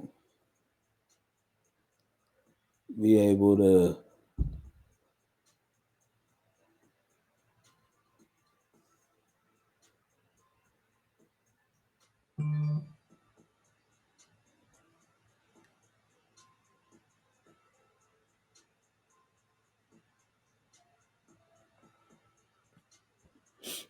Um,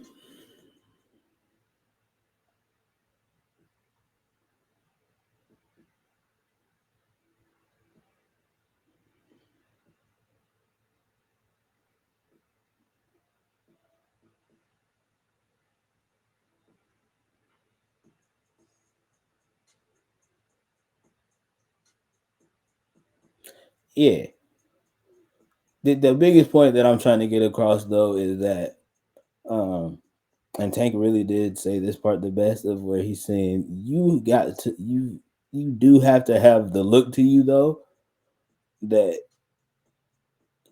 is gonna make it believable um for the ladies that you are singing to. This he's specifically was singing speaking to the male R&B artists in the space, right? Obviously. Um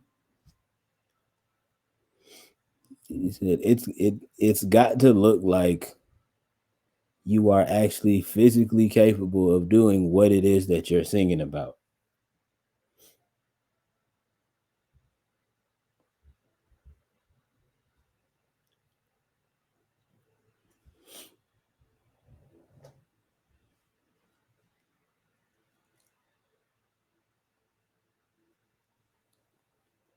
So again, it's that thing of where which takes me back to a conversation.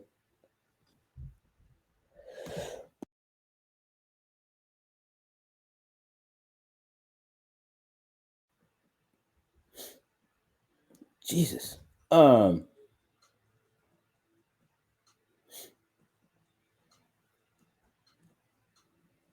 which takes me back to a conversation that I was having with a friend, with a friend in you know what I mean, with one of my friends in music.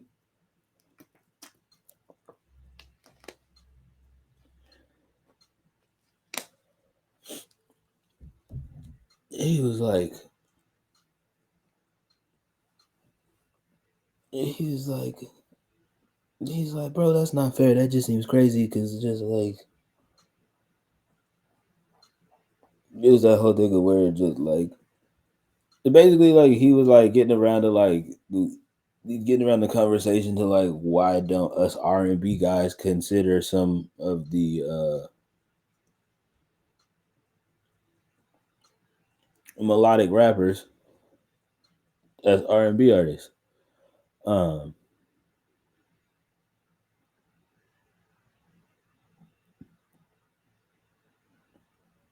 and I have my answer to this. I've always had my answer to this, but I super have my answer to this, just so that y'all know. And I let him cook or whatever, and he just like, I was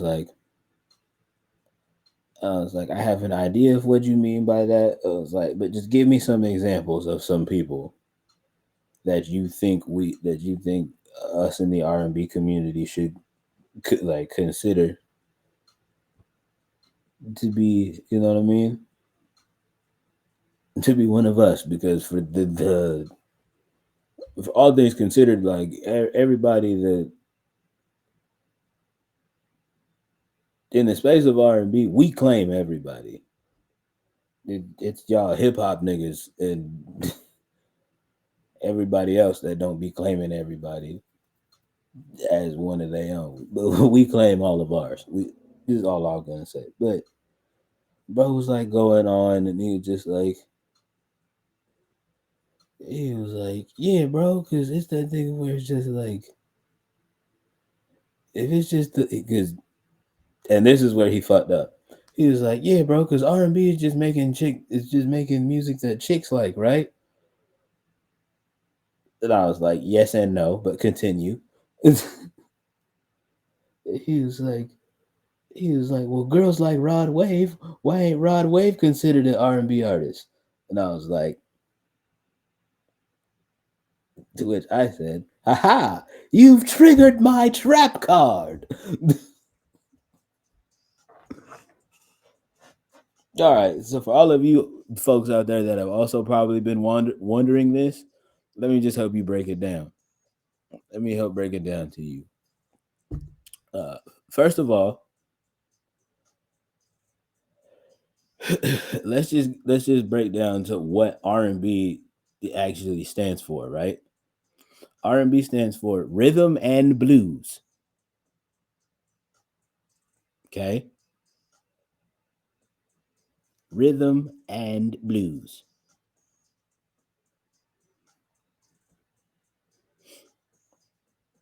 We just shortened that over the years to just be like, man, R&B, because anybody finna sit here and be like, oh, I'm a rhythm and blues artist. Every time you gotta like explain to people what it is that you do. Like, you know what I mean? And it's also that thing of where like we had to be more specific because when you meet people that are like, oh, I'm a singer, um, now a lot of people in our community, um, and by our I mean the black community. Now, a lot of people in our community, that's automatically where our mind goes, right? We just automatically like when we hear somebody say they're a singer, we're like, oh, R&B, right? And then you come to find out, you know what I mean? Like that's not the case because I mean, because there are some monster vocalists that aren't R&B singers. Like, you know what I mean? You have your pop singers, obviously, your country, your rock, your folk music, and we could go down the list, right?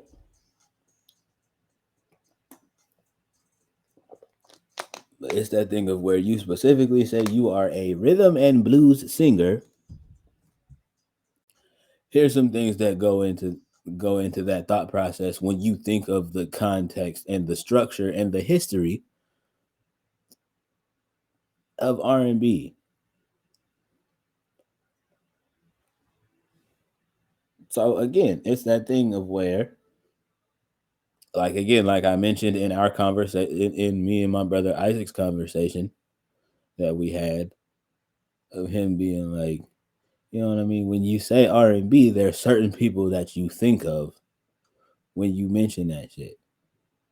The Tanks, the Jay Valentines, the Ushers, the Chris Browns. Um,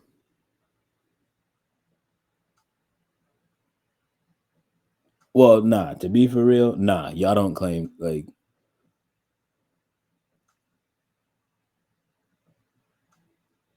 no, we still claim Chris.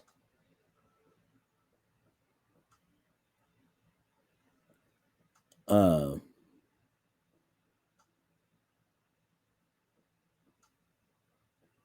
hell, the Bobby Browns, um,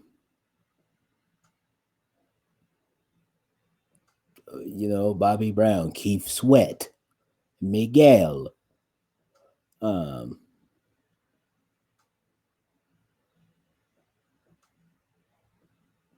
Mary J. Blige, her, SZA, like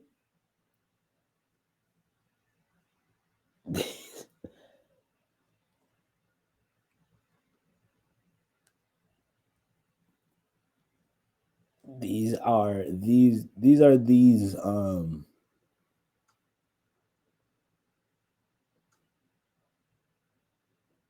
Beyonce, Rihanna, right? Like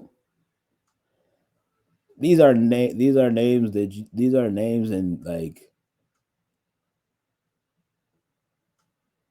you get where I'm getting at with it, chat. Like these are folks that you think of when you hear the words R&B.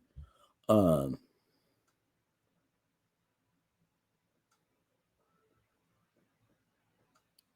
or like that's just instantly like naturally where the mind goes because of how R&B works. Um,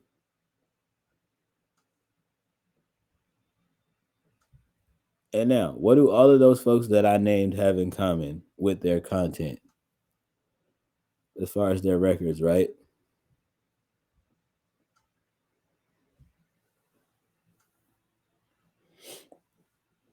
What are all of those songs about?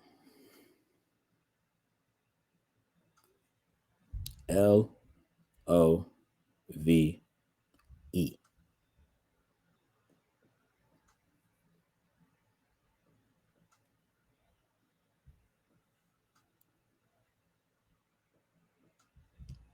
So, like I said, to this friend of mine, of where it's just like, because R&B is just a bunch of records for chicks, right?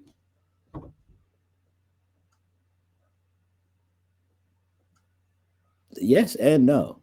It's for people who still believe in this thing called love. It's really what it's about. Now, does the majority of the, like, you know what I mean? Does the majority of the demographic of the, like, you know what I mean? Does the majority of the target demographic for these said love songs happen to be women? Yes.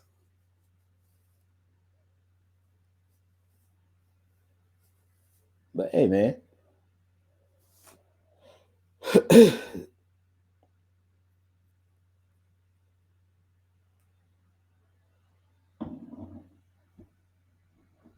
at the end of the day,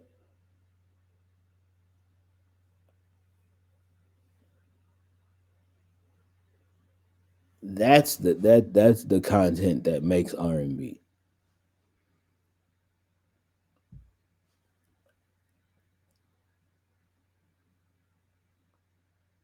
Songs that are all surrounding the subject of love. How many different ways can you say I love you, I miss you, I'm trying to get with you,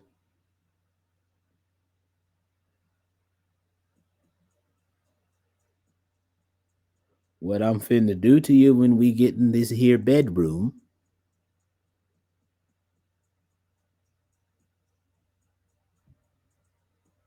the you know, everybody's favorite shit. The I can't stand, like, you know what I mean? The I can't stand you, I hate you so much ass music, right? You know, I hate you so much ass record, right?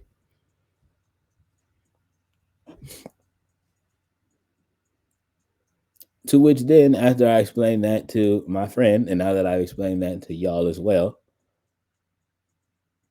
name me one Rod Wave song where he's done that.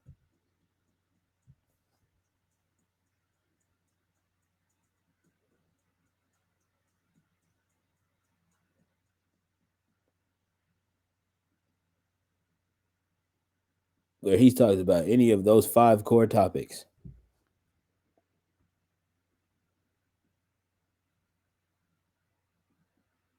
You said I would if I listened to him. It's it's fine. You don't have to burst your bubble. He's never done it. Rod Wave doesn't have one love song out.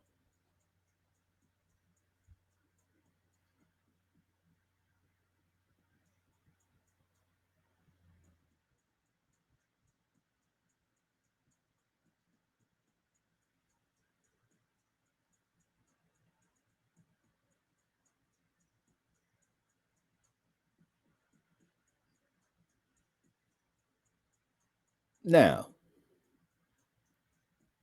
again, do a lot of girlies like do a lot of girlies enjoy them some Rod Wave? Sure.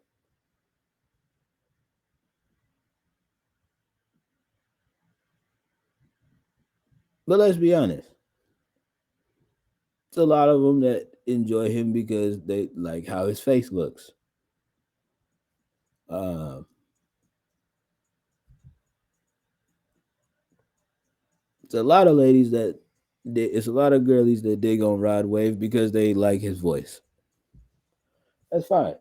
Dude has a dude has a is a pretty dope voice. Um,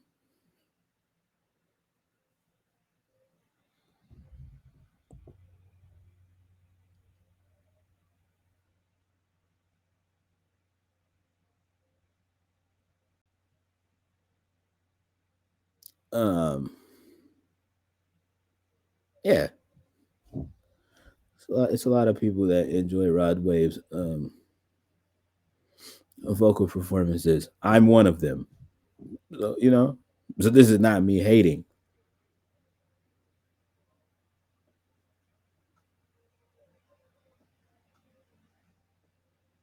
but it's also that thing where it's just like in the context of things where it's just like, okay, well, Rod Wave has never made a song where he's directly singing to the ladies. A, uh, B, um,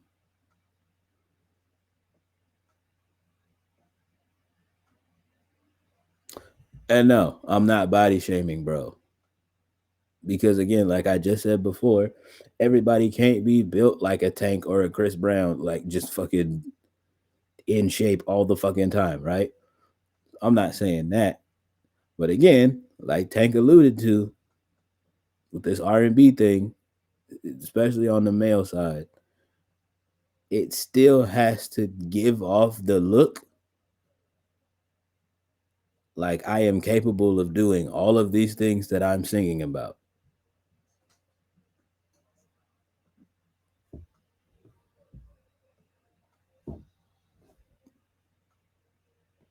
So, and mind you, that's what I explained to my friend in music as well. I was just like, so that's the reasons of why.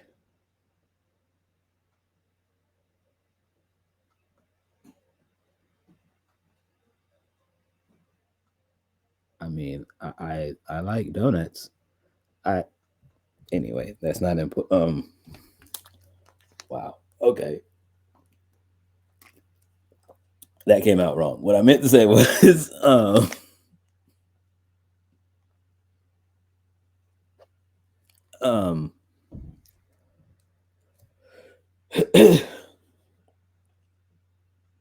what I meant to say was because of the fact that my boy Rod Wave A doesn't sing songs to or about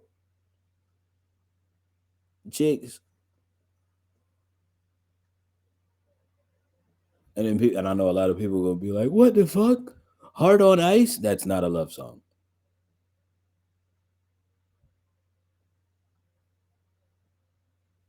It's not a love song. He just been through some shit that you know what I mean. He just been through some shit that's literally given him, you know what I mean. That's led him to the point of where he has trust issues. That's not a love song. It's not a love song. Sorry, it's not. Not only that, every time Rod Wave drops, guess what genre it's guess what guess what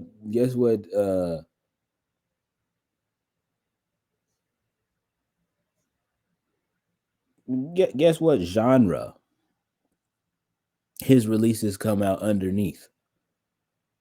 I'll give you a hint. It's not the R&B. It's not in the R&B section.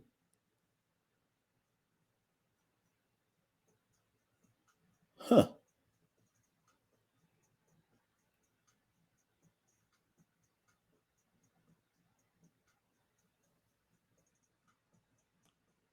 Reason why I bring that up is to help further drive that point home of where it's just like y'all as the not y'all chat, not y'all in chat. Y'all as listeners and consumers, right? Y'all have got to stop trying to blur this damn line.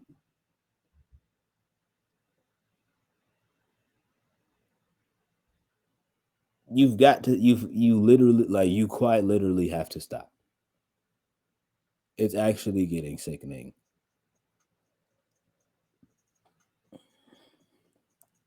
Like, no, like that ass is like actually gross. Um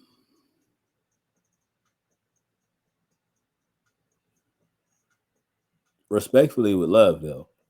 But let me just be the first one to tell you, like, it's actually nasty. The Because of the fact that you hear somebody doing a melodic performance on a song, y'all want to be like, oh, they're a singer. No, he's rapping. You're like, oh, that's a singer. That's a rock star. like, it's like, what about her? Is she a singer? That is a pop star. Like,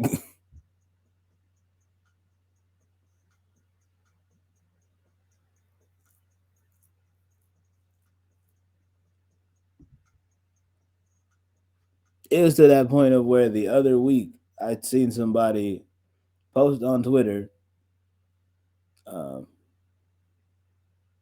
and they were a wonderful individual. Um,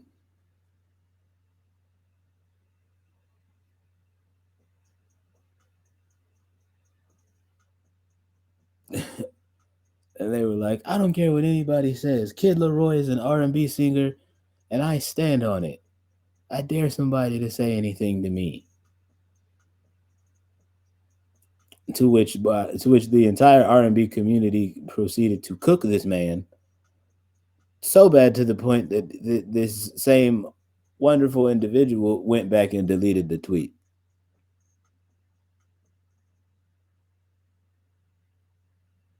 because it was that same thing of where I just said it's just like everybody that sings isn't an R&B singer, and it's that thing of where us that are actually in the R&B space, like y'all got to stop like forcing us to claim these folks that aren't um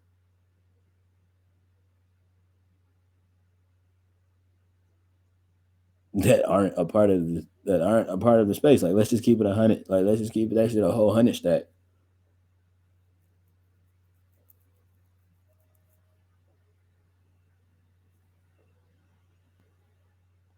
Because it was the thing of where even for me, I was saying that joint for years.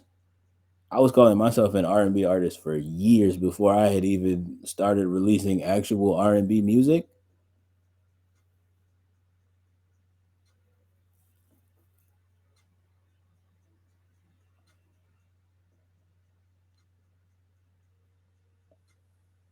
But then as time went on, all of those people that I was telling that early on in my career were just like, well, actually you were right. Like you actually have always been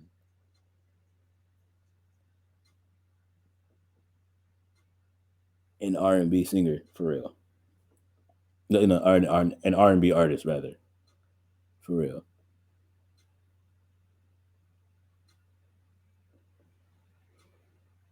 Because why, chat? What has 90+% of my discography been? Love songs.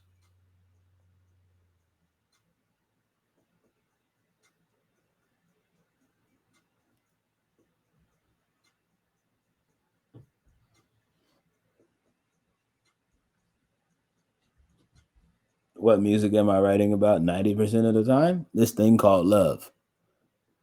So,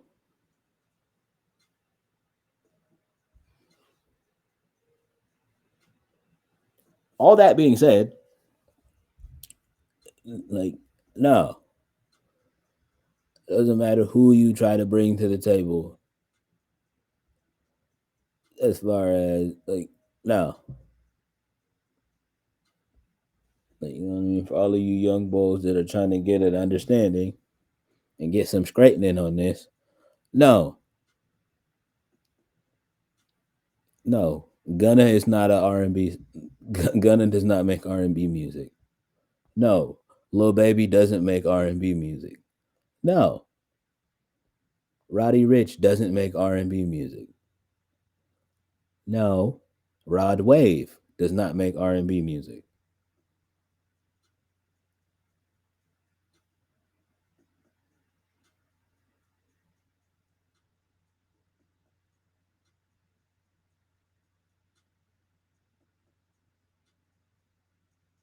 There's a lot of folks locally who y'all try to put in the same space as me and my brother Isaac, and it's just like yeah, they got a cool voice, but they're not R&B though.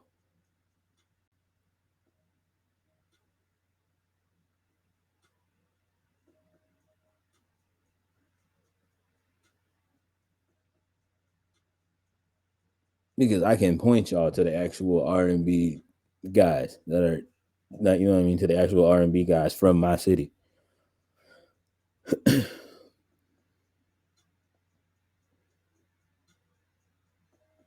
And they're doing stupendous, by the way.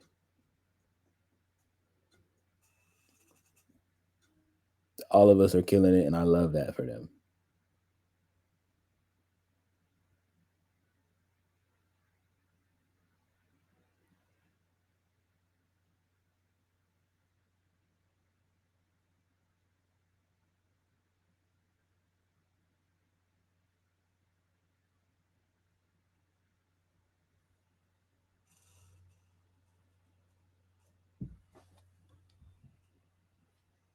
They are doing stupendous, by the way.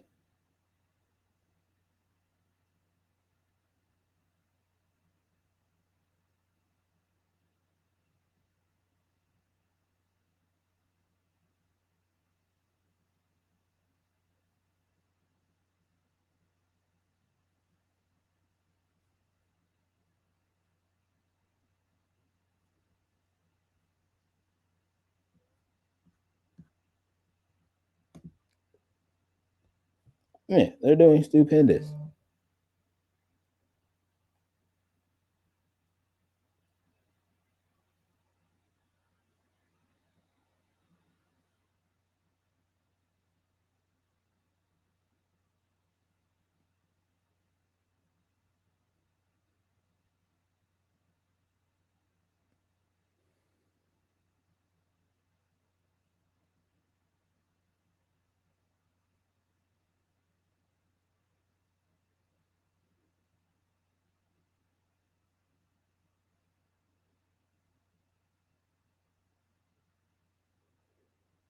But yeah,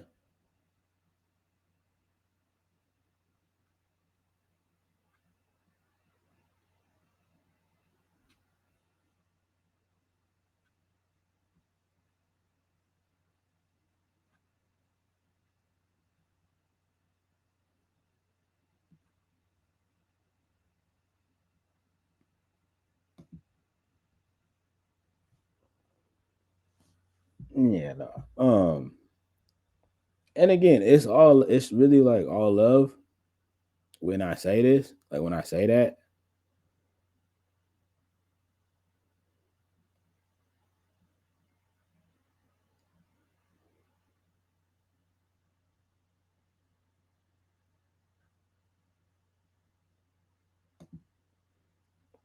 Like trust and believe. Like I could care less what it is that like motherfuckers think. It's just that thing of where like I'm just calling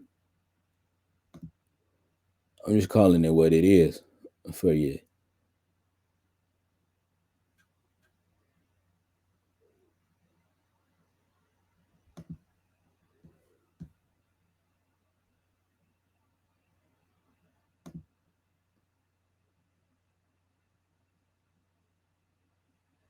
In case you need a little bit more straightening,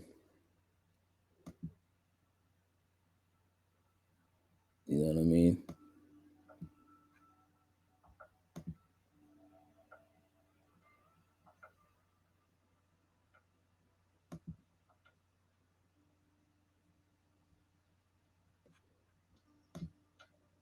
In case you need a little bit more straightening, let's be clear.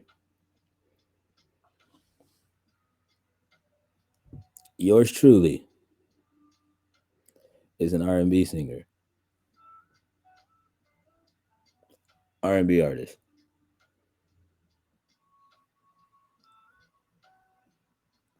Oh, but the jumping around in the high energy R&B,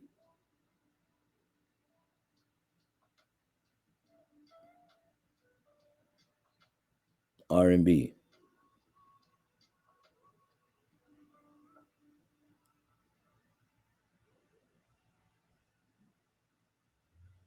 based on the context and like you know what I mean, based on like the contents and the content and the structure of like you know what I mean.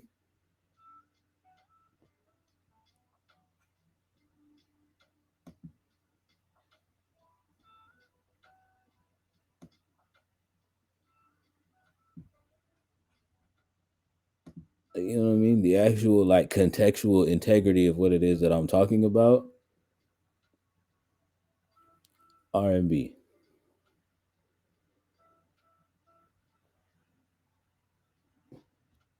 My brother IZZIK. R&B. Let's go to some more people that you actually know. Bryson Tiller. R&B. Ty Dollar Sign. R and B.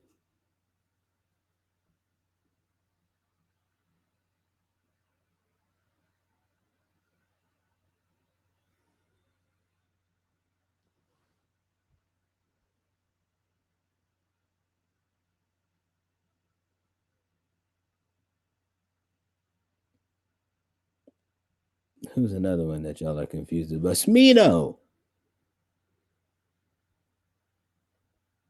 R&B.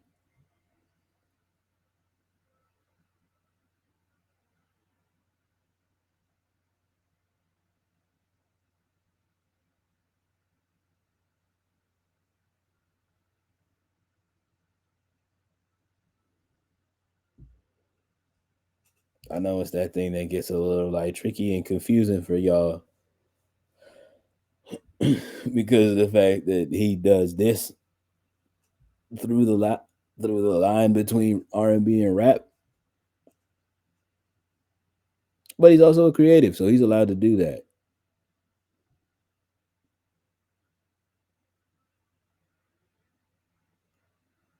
He's allowed to do that. But if you actually listen to the content of a lot of his records, those are R&B records. Smino's song "Anita" is an R&B record. That's a love song.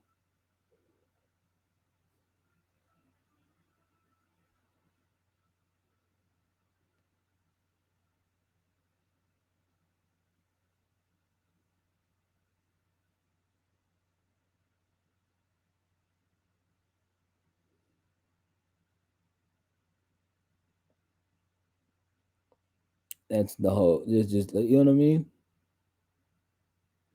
If we want to go on ahead and get into it,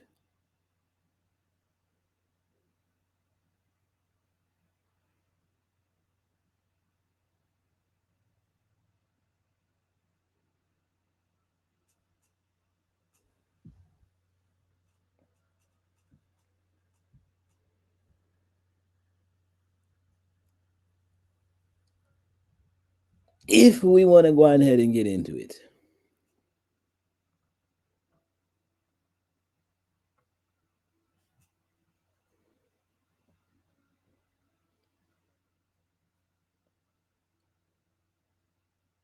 then people gonna be like, "Oh, that's the only song." I have more. I have more examples. Netflix and Duce, Wild Irish Roses.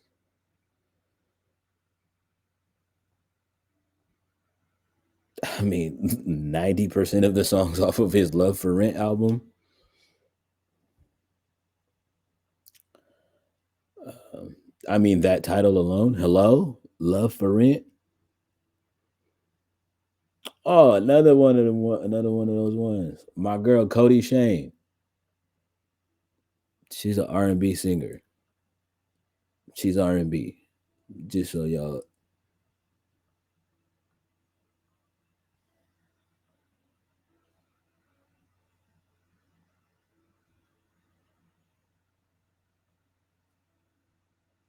And trust me, when she was first coming out and she first came up, I was confusion. I was the confusion.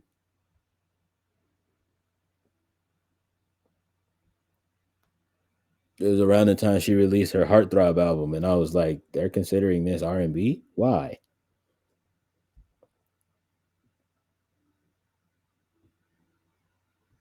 And then I actually listened to the album a couple more times. I was like, oh, that's why. Yeah, because where the hell else are you gonna put it?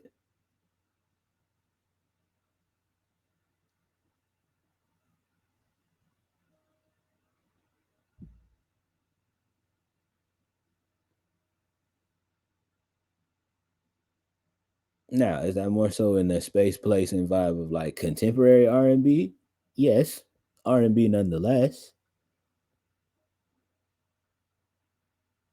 The Weekend. He's a pop star now, but his roots are in R&B.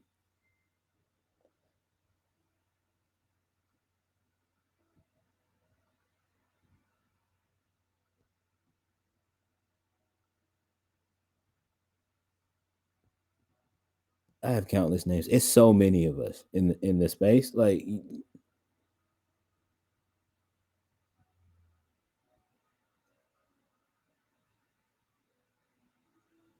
Like it's so many of us in the space. Brent Fayez, but you want us to claim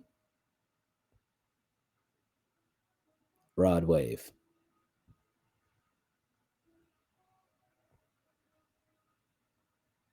because girls like him. That's not enough. Sorry. That's a part of what this R&B thing is about, but that's not the only thing. Trust me. From somebody who's actually in that space, I know what I'm talking about.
Give me 1 second.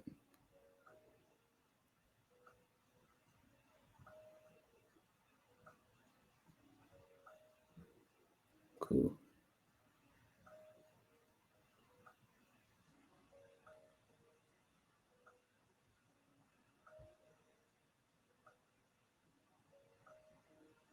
Huh.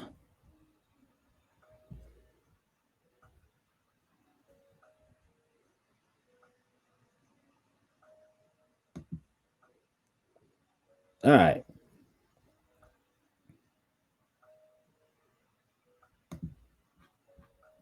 Hold on.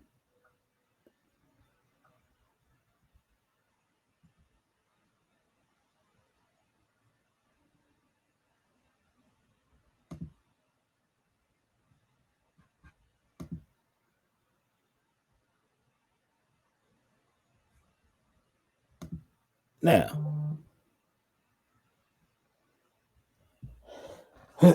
as promised, I'm gonna take y'all back for this week's story time to a specific era, as per the title. If you're seeing this on the tubes of you, um,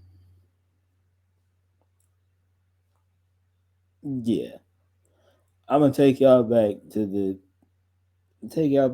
about 2017.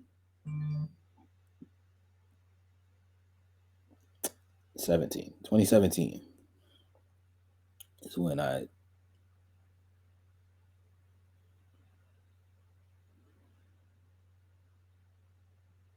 yeah, 2017 was when I introduced myself by this artist name, and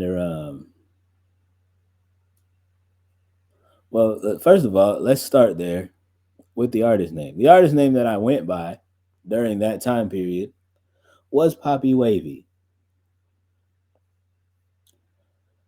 Now, for a lot of people, especially a lot of my friends in the village, they're gonna be like, "Fuck yes, he's finally telling this story. Let's fucking go!" Like, oh my god. Um, Yeah, man, we're gonna talk about the Papi Wavy era today. Um, so, um, you know, without further ado, here we go. The year was, yeah, like I said, the year was 2017. I I was making a very very firm and obvious transition out of making gospel hip hop music. So let's start there. That's where the story starts. The story starts where the story about the story starts where the story about my Christian hip hop career ending ends. Like, you know what I mean? Where yeah. So this story picks up where that story ends off. If that makes more sense. Words really suck. So yeah, the year's about 2017. I am, like I said, I'm in this transitional period right now. And I was like, bet, because I'm not finna come out here and I'm not finna call myself the name that I called myself when I was when I was a gospel hip hop artist, because it's just like, because I didn't want to create any confusion. I didn't want to create any confusion for any new listeners. Um,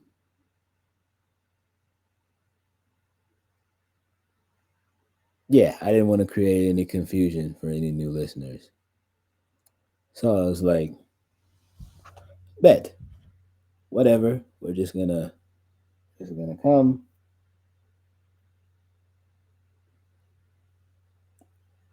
scrub the shit clean.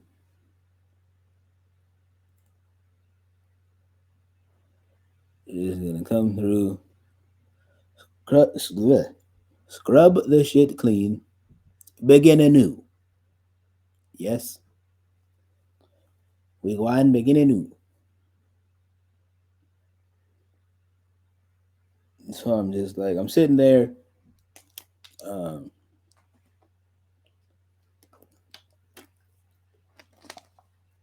it's around February of 2017. February is usually the time where a lot of stuff happens in a lot of my stories.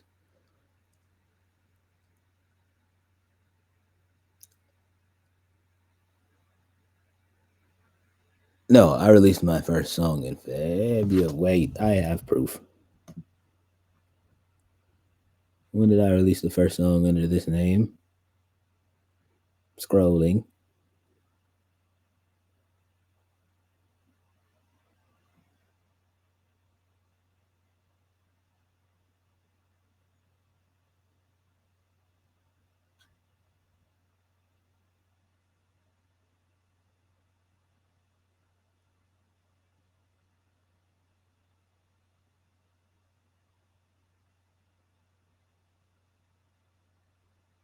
Okay, yeah, so it was February because the first song I actually posted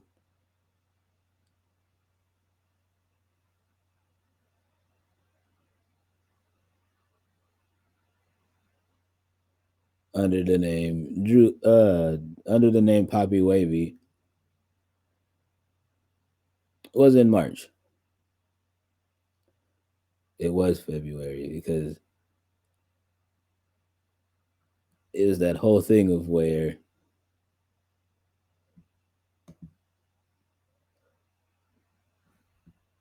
it was that whole thing of where I was in the headspace and in the type of like I was in the headspace and in the emotional space at the time of where it's just like, bet I was like, all right, bet we're starting over. We're gonna, you know what I mean. We're gonna create this artist that um niggas are gonna hate to say my name out, are gonna hate to have to say my name out loud, but they're also gonna fuck with my music still. But they're also gonna like love the music still. I was like, but we also can't deny the fact that the girls are not only gonna want to shake their ass to my music, they're also going to say things like, "Oh, when I get him to myself, boy oh boy."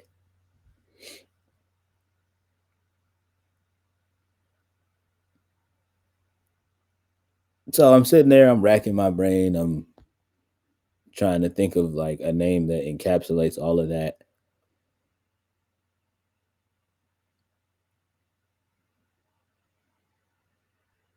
And then it's the thing where at the time, this is a thing that's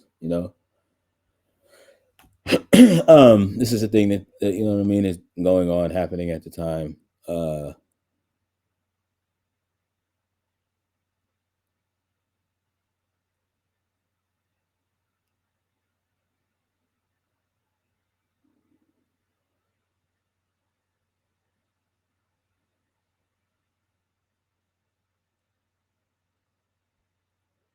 it's going on happening at the time.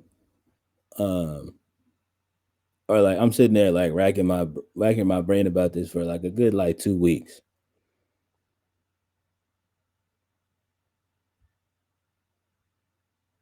That Sunday of the second week rolls around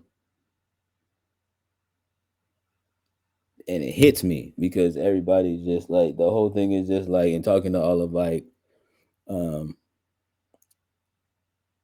my OGs that I know, they're all just like, oh, you know what I mean? Like the wave, like, you know what I mean? This new wave of niggas, like, you know what I mean? This new wave of niggas, like, I don't really like them and blah, blah, blah, blah, blah. Like, I don't really like this new wave rap. And I was like, honestly, if you ask me, it's kind of wavy or whatever. Like, I fuck with it. And then literally in the middle of that conversation, I was like, fuck, that's it. And then all my OGs are like, "What's it?" I was like, "Huh? Nothing. Never mind. Nothing. Don't worry about it." Go home instantly on all of my socials. Start changing my name. I'm like Papi Wavy on everything. Like you know what I mean? Cross the board branding. Like, we're doing the things. Um,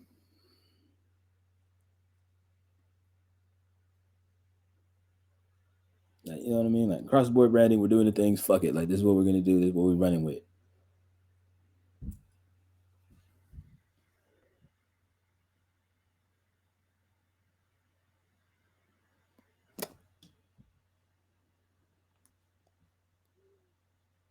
So the first song that I put out under this name,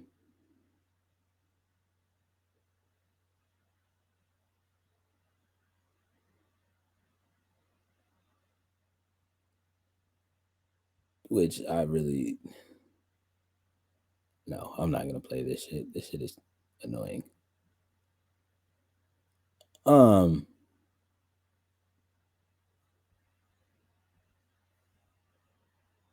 but I am gonna show y'all the title of it though.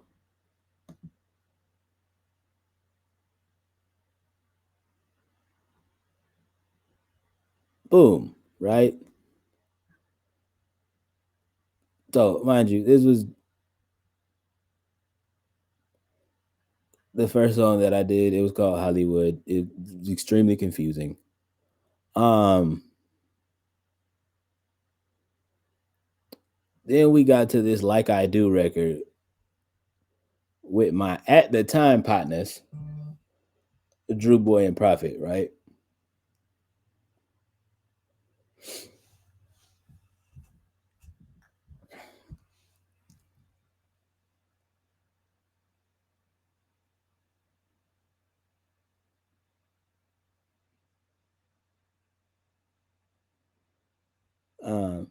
It did the things or whatever. It was cute. It became a little like local banger or whatever.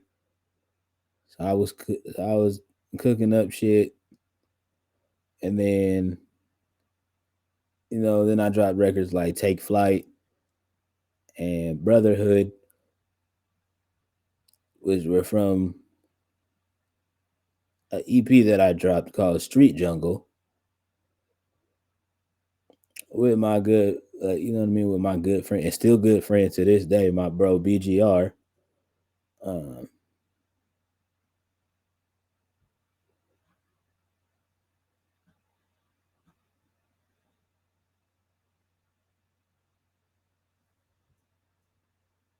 and well, you know what I mean. Both of these were when,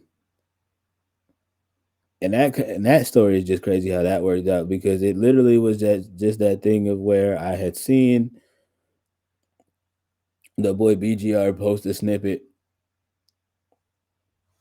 of a record that he was working on Instagram,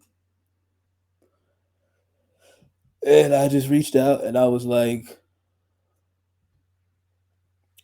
say, bro, this little white boy kind of cold. I'm gonna just reach out, and I was like, hey, bro, you're talented or whatever. I fuck with whatever it is I fuck with what it is that you're doing.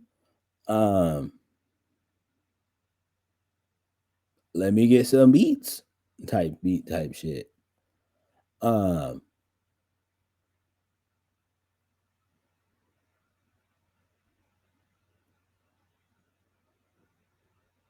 to which then the good bro was like, sure, bro. The good bro was like, sure, bro. Like, let me get your email and your number. I was like, usually I don't do this, but fuck it, I do that for this guy because I fuck with him. He seems really, really eager to want to work. I do it. Boom. Sends me the record. First record he sends me is Take Flight. I get on that bitch and I go off. Um, I go off for the time period. That shit did not age well, um, lyrically. Uh, which is why I'm not gonna play it. I know a lot of people like probably seen that name that were like Papi Wavy fans at the time, and they're probably like, "Play Take Flight, play Take Flight, play Take Flight, please show his. Oh, please let him show his chat Take Flight." I'm not doing that. I'm not doing that. Y'all niggas might still love that shit, and that shit still might be your like favorite song ever, and I love that for you. Um,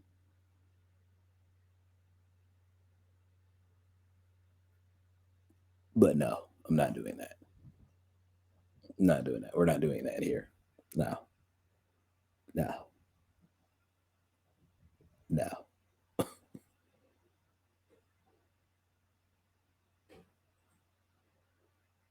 Quite simply, no.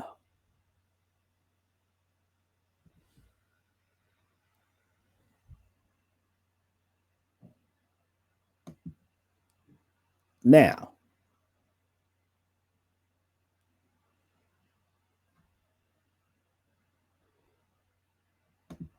the first joint that I am gonna show y'all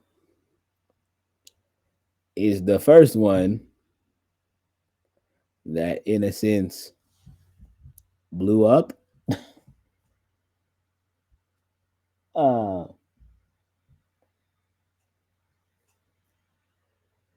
oh, I'm sorry. This is out of order because that didn't blow up first. This joint right here,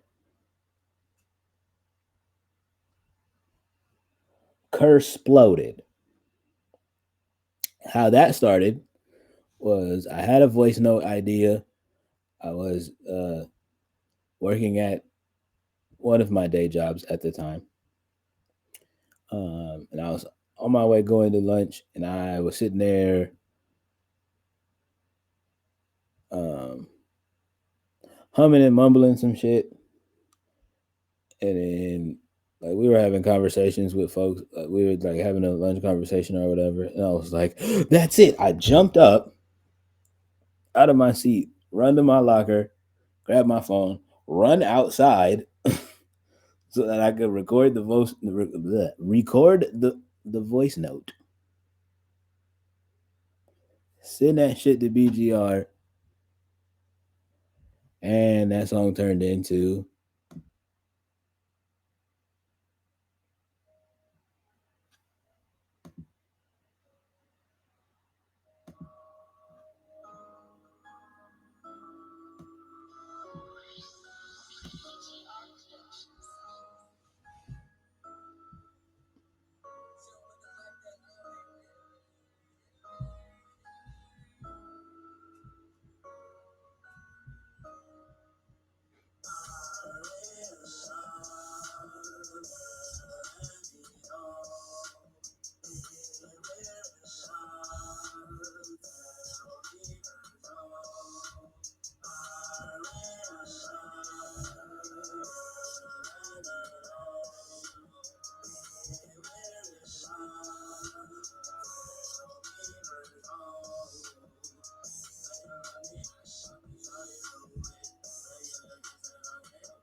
right? Cool. So Are We in Love drops. I'm like, cool, okay, whatever. We'll we'll drop it as an unofficial single on SoundCloud, which is what I did with all of the tunes at the time, right? This one popped so crazy.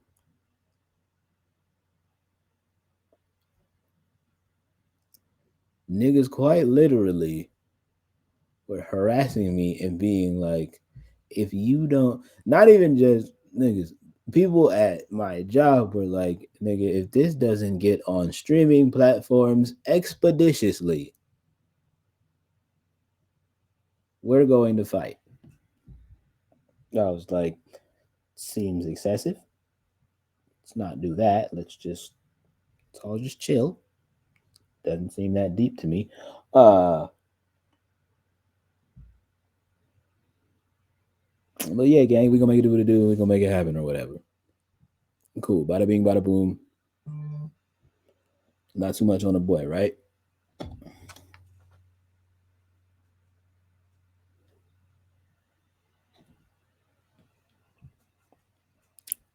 Now we're working on this little.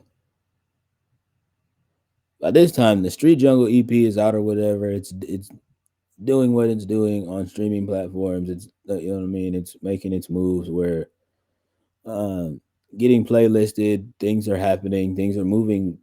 It quite rather quickly by this point. Um, I remind you, we have an amazing 27. Like, you know what I mean. An amazing rest of 2017 um, with the Street Jungle EP. Um,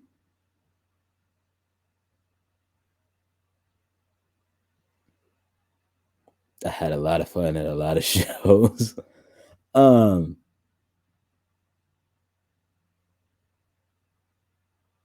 yeah, the 2018 rolls around.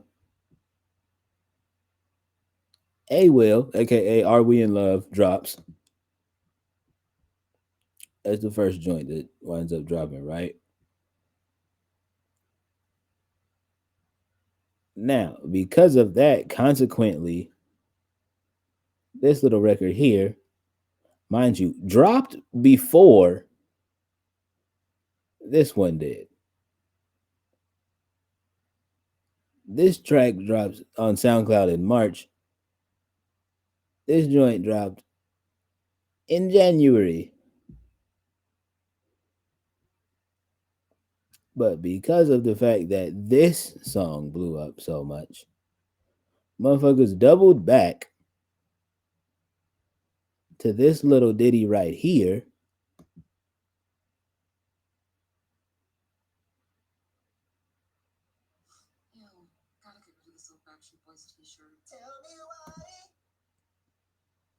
After the ad.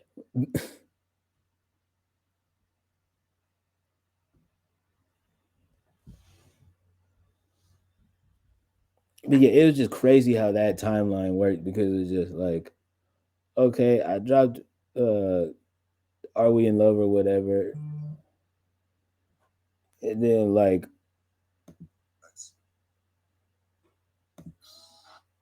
uh,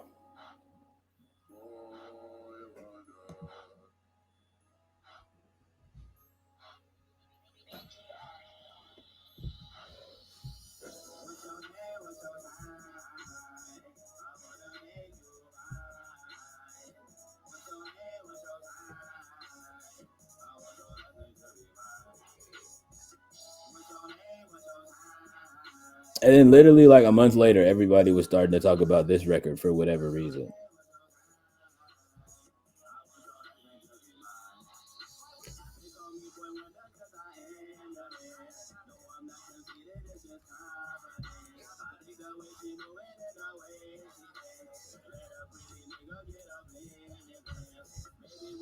Oh, you don't got one cool. Came here with my niggas about to leave you. Country nigga drive my Chevy. We at your house now. Show me what that booty do. Kawasaki bike. Drink you down just like I drink my Henny Sprite. Her attitude was never nigga hit it right. He didn't want to readjust her attitude. We took a break and said she ready for round two. Never do you like these normal niggas do. Made love on my spaceship headed to the. All right, that's enough of that. Thank you.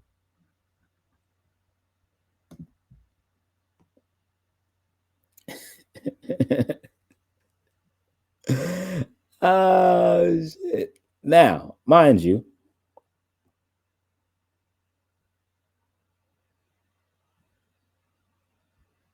you said I dig it. You know, we might dig it out the archives and start adding it back to the list, to the set list. Um, I don't see why not. Even now, people like still really like thoroughly enjoy that record. Um, but yeah, we had us some gems. Um, but yeah, mind you, so what are we in love? Blows up on blows up by my standards on SoundCloud. Because I mean, 6,000 plays. I mean, we had seen the stats beforehand. That shit jumped exponentially, um, quite quickly. Um,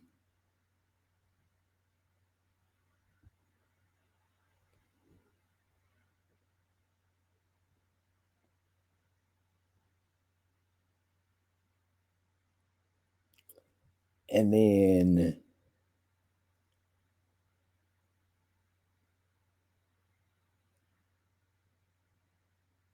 yeah, oh no, that shit was just crazy. That shit just crazy how that worked. Because again, mind you, Make You Mine dropped in January. And I think when it dropped in January, that joint got like I pushed that joint um for like a good month. Heavy. And we hit 100 plays tops. All of a sudden, a couple of months later, Make You Mine drops. Or not Making My Are We in Love drops. And then a month later, everybody's like, "Yo, you guys, have you heard the Make You Mine? Have you heard the song Make You Mine? Like, I promise you, like that joint goes just equally as crazy as Are We in Love? That shit is fucking nuts. Like, you get, like, you know what I mean? Like, that shit is fucking nuts. Like, we gotta give him another viral sensation. Like, and in my the whole time in my mind, I'm like, you don't gotta. It would be nice if you did, but you don't gotta do anything. Um,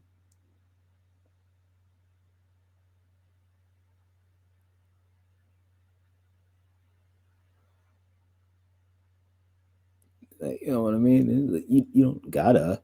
That shit cute or whatever, but you don't gotta. Um,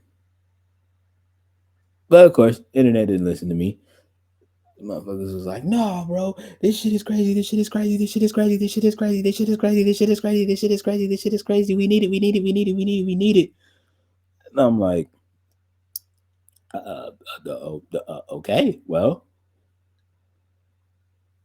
boom, that becomes the next, like, you know what I mean? That becomes the second lead up single. Um, to to my upcoming mixtape at the time, which was going to be called Surfs Up. Um, I keep trying to tell y'all, I'm slick like a marketing genius. Like, I mean, my name was Papi Wavy. I had a mixtape coming out called Surfs Up. Like, my band was called My band was called the Wavy Babies.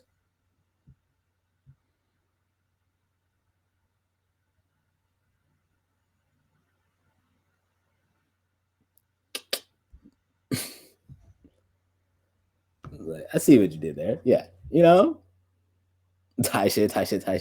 Right. So yeah, then Make You Mine drops on streaming platforms. And the way I tell you, I got harassed about that song.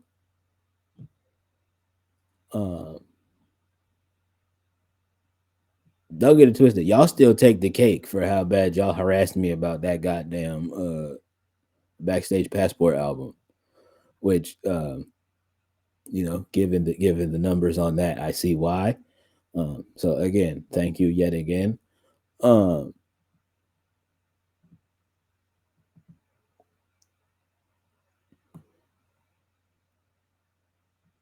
but yeah, this joint right here,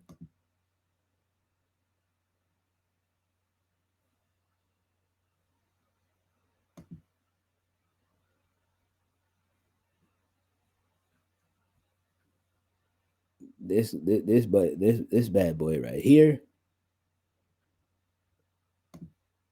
yeah, that dropped on streaming platforms.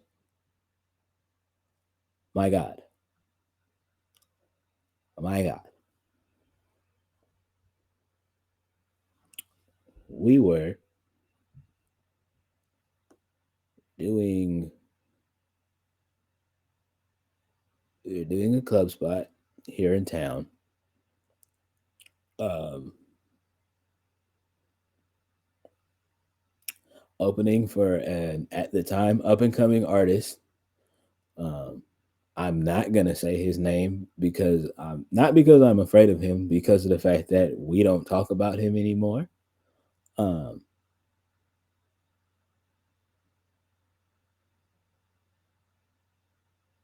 because of so we just don't talk about him anymore. Um, for reasons. But anyway, we get invited to do the opportunity to open up for said artist, and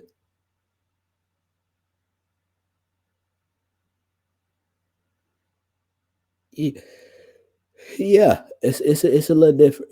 The shit that happened when, you know what I mean, like we're going through the set or whatever. I purposely, because of the fact that I knew that that was the most recent song that was out, I was like, bet we're gonna end with this joint. Um, Told that to my band or whatever. I was like, we're gonna end with "Make You Mine." And my drummer at the time was like, "Are you sure you want to do that? Like, they're quite literally not going to be able to stop the amount of females in here from hurling their undergarments at you at the stage." Um, After this song gets done, I was like, you know, risk we just gonna have to take. Yes. um, I get up there. I'm just like, all right. I'm like, all right, y'all. Before we get out of here, I'm gonna go ahead and play a song that y'all blew the fuck up on SoundCloud, and the way y'all are fucking the numbers up on Spotify and like on all the streaming platforms for real. Like, I don't even know what else to say other than, let's get this shit going, yeah. And then, hold on.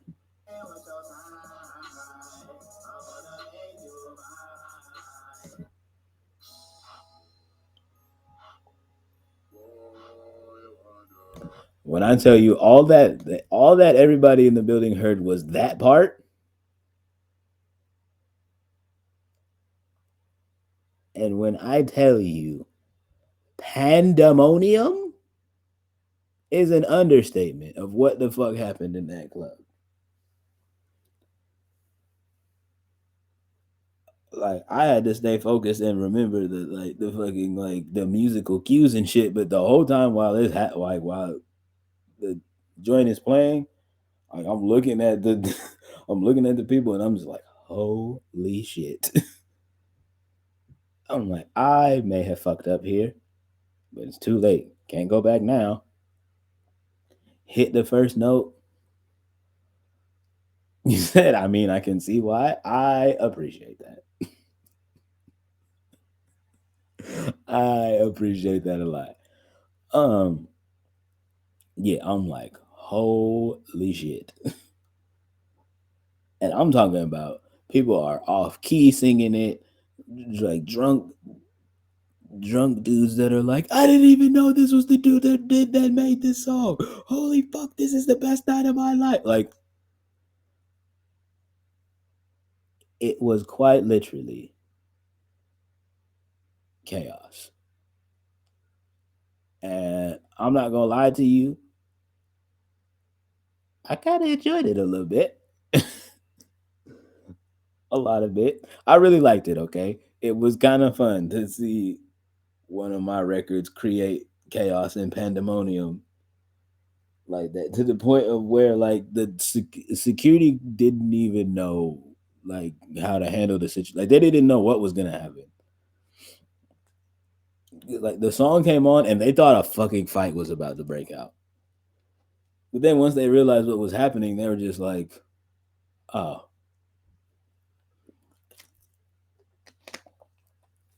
But I'm talking about at the top, like people at the top of their lungs. What's your name? What's your sign? I wanna make you mine. I'm like, this is nuts. I was like, this is psychotic. This is sick. This is sick work. This is sick work. I've made a banger. I fear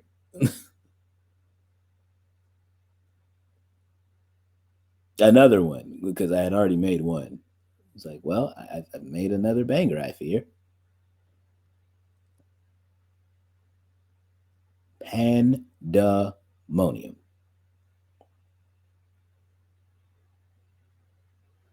Now, mind you, for those of y'all that know me, I talk about this all the time. I grew up really, really looking up to those guys that went on this thing called the Scream Tour. Um, Back in the day, if you've ever been to one of them, you're legendary, and I know some stuff about you that I probably shouldn't know because of the Scream Tour. Um, Now, for those of y'all that were not even thought of when the Scream Tour was around, okay, let me put you youngins on game. The Scream Tour was a tour that was put together by, I don't know who came up with the idea, but somebody came up with the idea of where it was just like, what if we got together? What if we just created a tour and a concert series? Like, you know what I mean? What if we just created a tour of all of the motherfuckers in music that make the girls go psycho, cuckoo, bananas, insane? And we're just gonna call that shit the Scream Tour. Ingenious, yes? Okay, well, mind you, because of my upbringing,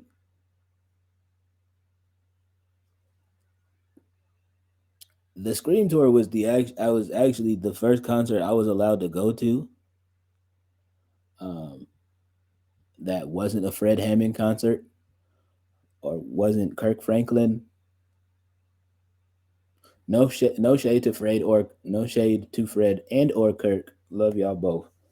Um, I'm just saying this was a different. This was an experience that quite literally shaped my life, not only as a young man but also forever creatively.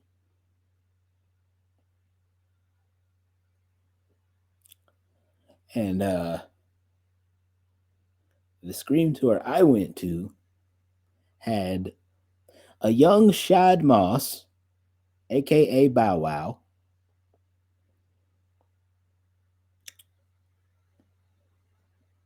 a babyface Christopher Maurice Brown, Pretty Ricky, mm-hmm, mm-hmm, mm-hmm, mm-hmm, Jay Holiday. And this curly haired nigga that a lot of y'all still love to this day, he goes by Lloyd. I don't know if you've heard of him or not.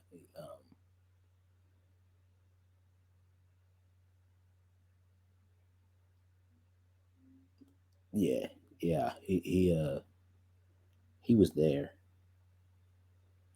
Um, it was Pretty Ricky and one other group. I don't remember the other group at the moment.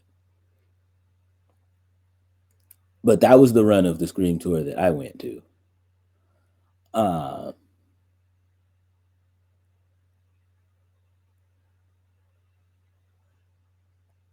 Quite literally, when I tell you I went to that shit and I was like, oh, that's why they call it the Scream tour.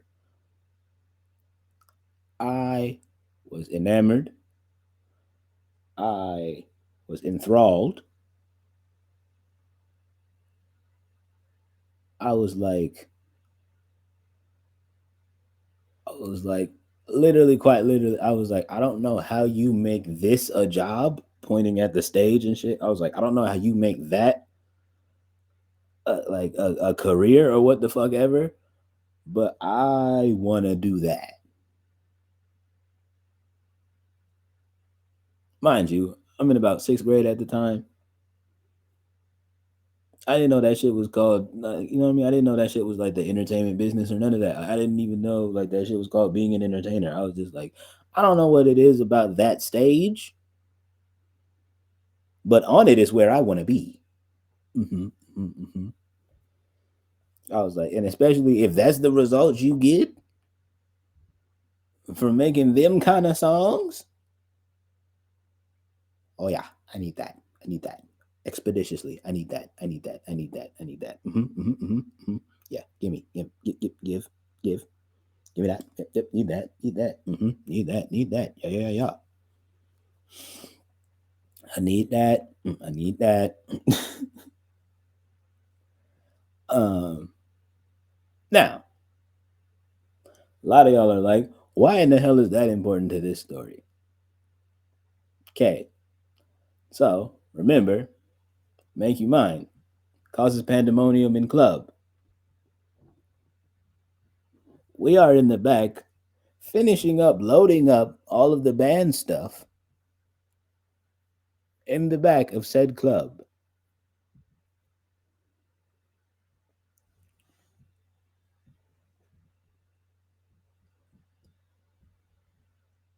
Some girl comes around the corner and is like, hold up, I'm gonna just go around this corner and pee. Then I was just like, haha, hilarious. And we finished loading. I was saying haha, hilarious to something that my DJ at the time said or whatever. Like, you know what I mean? Like, we're finishing loading the stuff up, and I'm just like, haha, hilarious. It just was perfectly timed because of the fact that she's like, I'm going pee. And then whatever he said, and I'm like, haha, hilarious. Mind you, Shorty is, this is super graphic, and I really am exposing Shorty right now. Whatever. She won't know I'm talking about her. Or she will, and she'll just feel guilty. She probably somewhere with kids and a husband by now, or a boyfriend. I don't know. Either way, Shorty was squatting in the dark corner, peeing, finishes peeing in said dark corner, comes out of dark corner, realizes I am me. I see her see me, seeing her see me.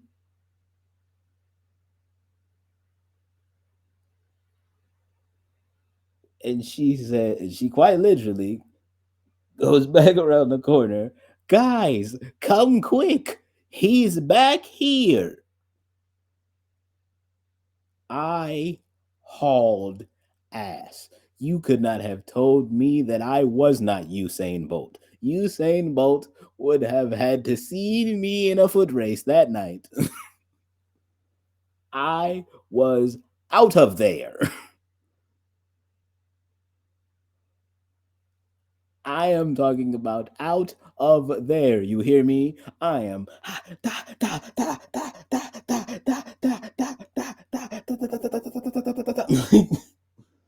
am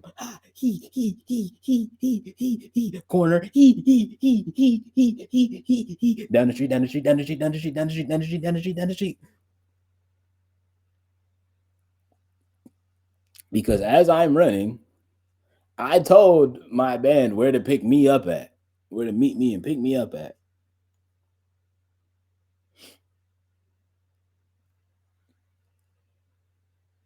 But as you would again, I am so glad the police didn't show up because you would have thought that like we were all running because a fight was breaking out or something. It was quite literally the moment of where I got to have my Scream Tour moment for the first time. Oh, was my heart. I'm talking about my heart was trying to jump not just out of my chest. My heart was trying to tear through my sweatshirt.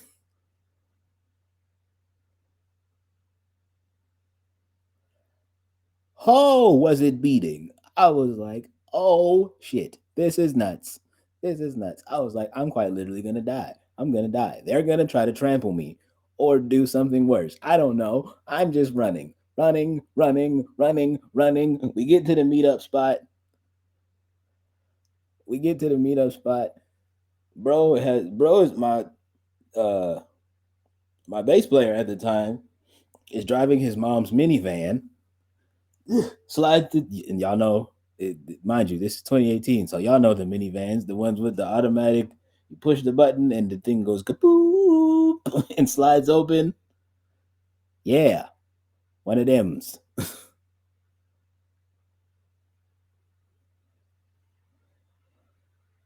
That was modern technology at the time. So yeah, that's happening. He barks. My guitar player's my guitar player is sitting in the far seat.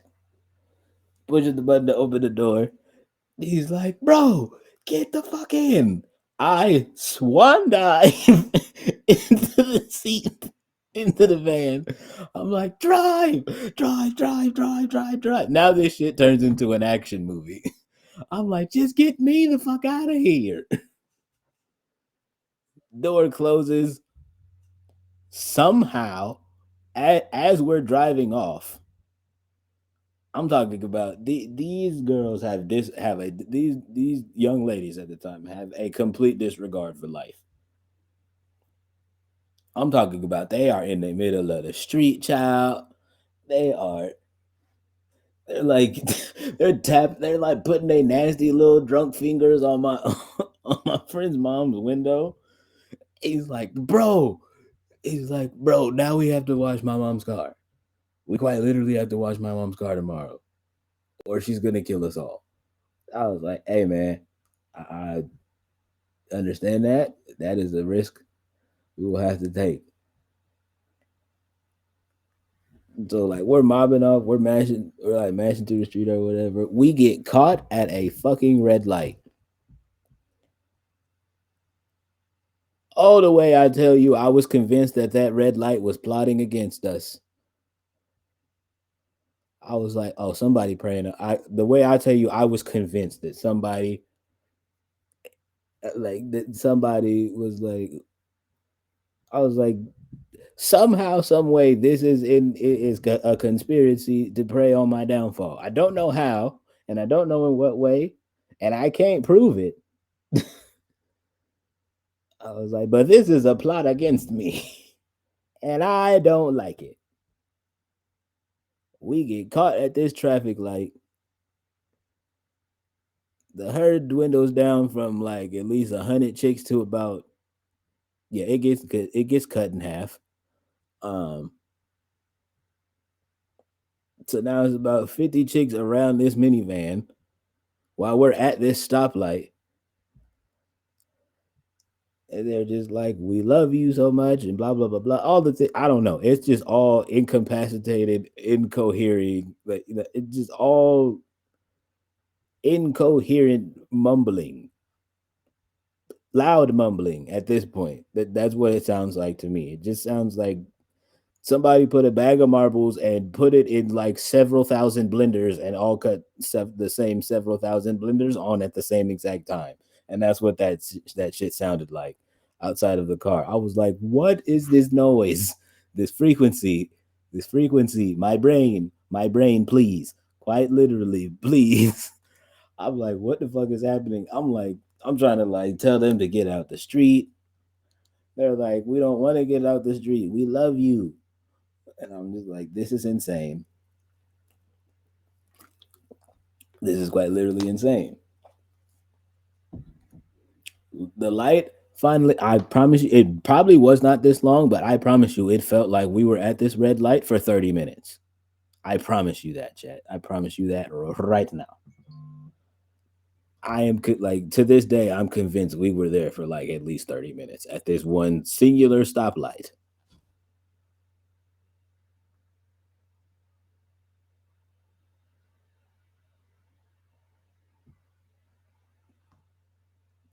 The light finally turns green. We peel the fuck off.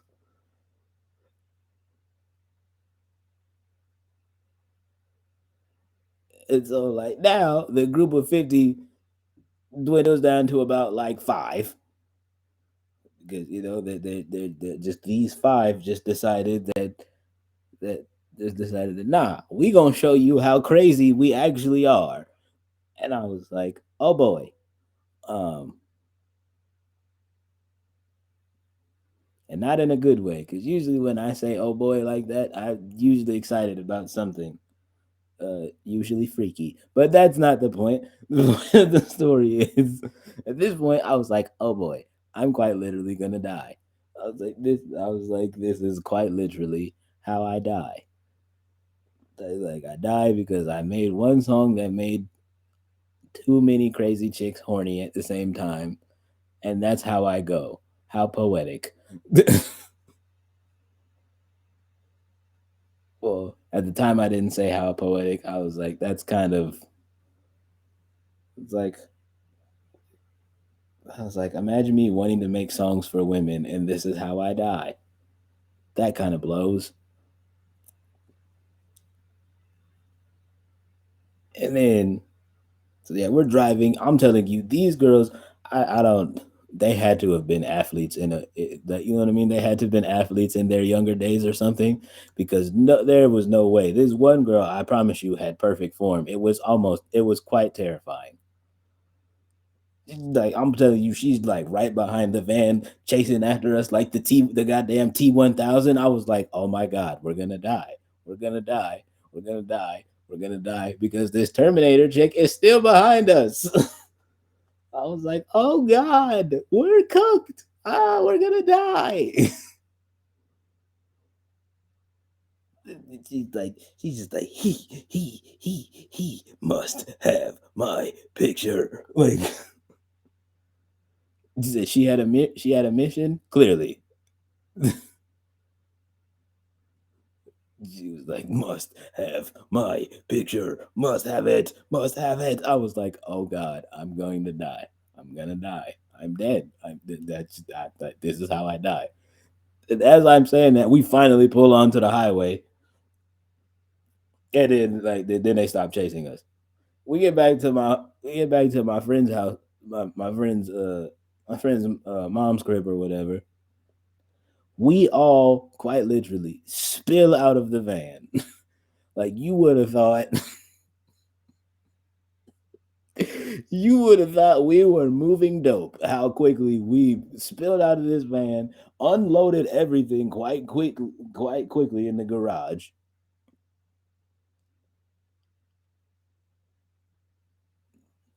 hopped in my DJ's van. We zoomed down the street to his house. We are just in his basement all night talking about that shit. We were just, he was like, we get to his house, we get downstairs in the basement. He looks at me and he's like, so you just had to end the set would make you mine, huh? So you just had to have your little moment. Are you happy now? Are you satisfied? Did it feel good? Did it make you feel good inside? Do you feel good? I was like, what? Like in general? Cause no. I'm actually quite terrified.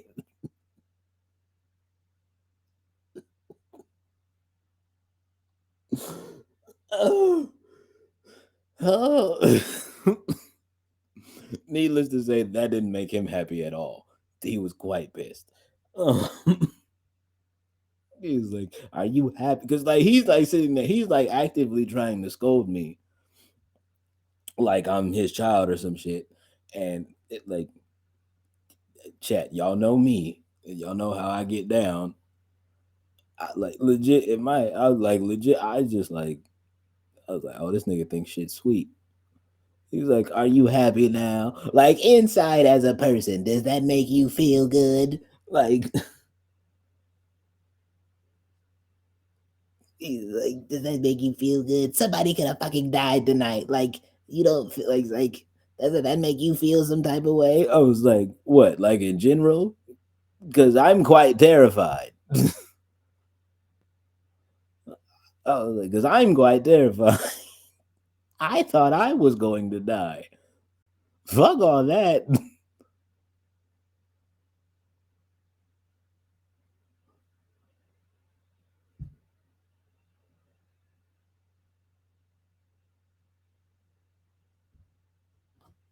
And yeah, so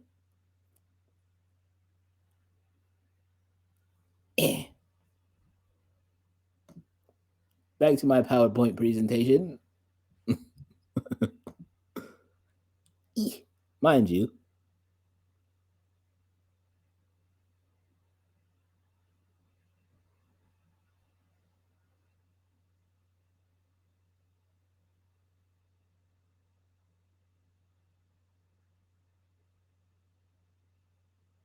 some shit goes some time goes by, not some shit. Some time goes by, and this little beautiful EP comes out. Oh yes, I remember the day, July 19th, 2018. Yes,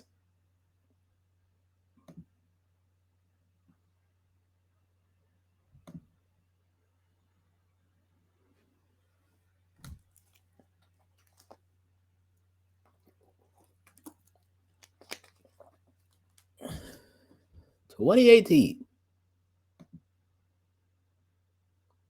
Surfs Up EP drops.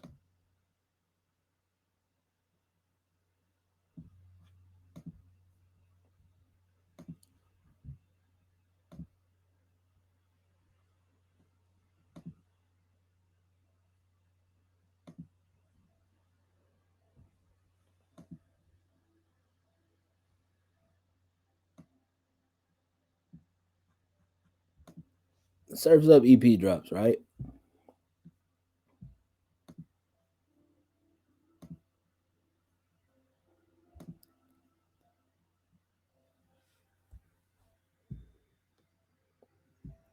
By about um October of that year, somebody in the band was like, "Hey, bro, we should go on tour for the Surfs Up EP." And I was like, "That's a genius idea. We totally should. Let's do it." So we do it. It takes us a month and a half to put together the tour. Um,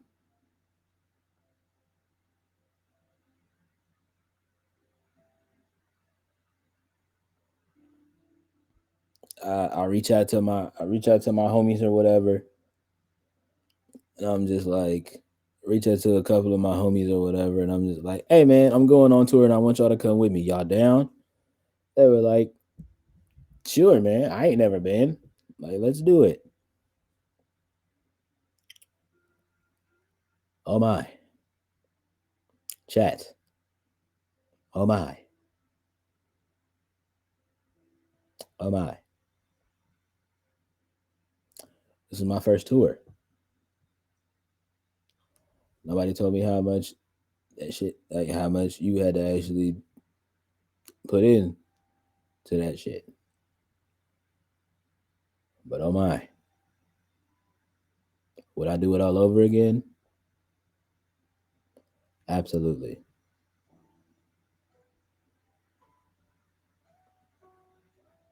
Mind you, guys, I'm in Cali. I'm on the West Coast. The way I tell you, that tour took us all the way from as far up north as we could go in Cali to goddamn as close to Mexico as we could get in Southern California.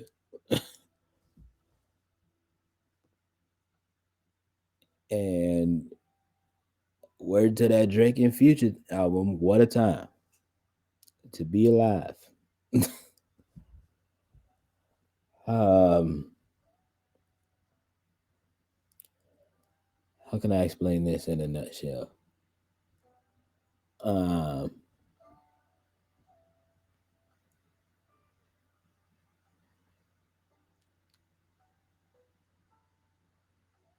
you said love that it was a good time. A good time is an understatement, my love.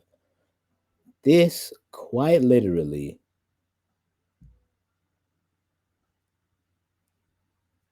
this quite literally after this, like, quite literally after this tour, I literally like went back to work.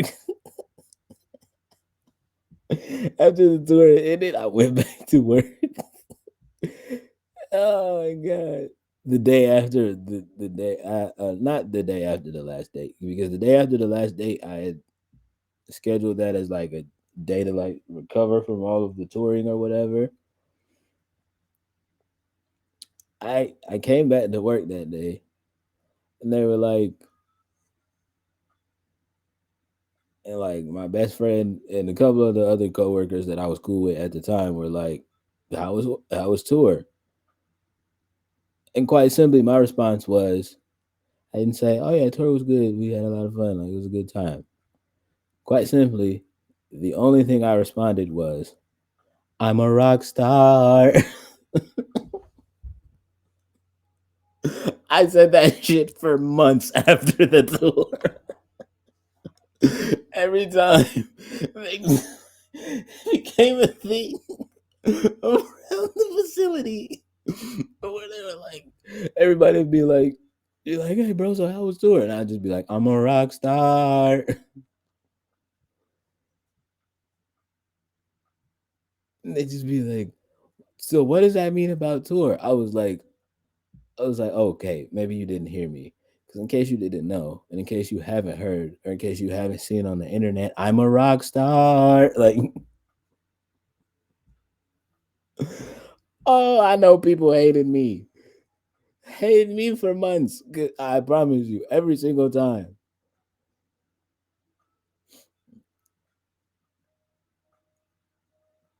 And it was that thing.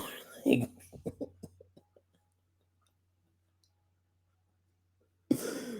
they were like, bro, he's so annoying. Fuck.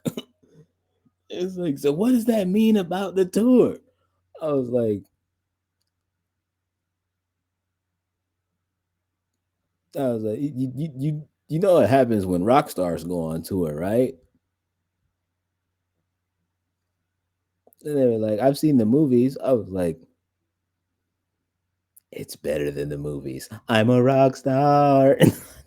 Run off somewhere.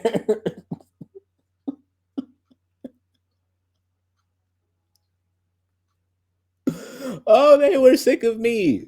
They were sick of my shit. I know it. I know they were. They had to have been. I was having far too much fun.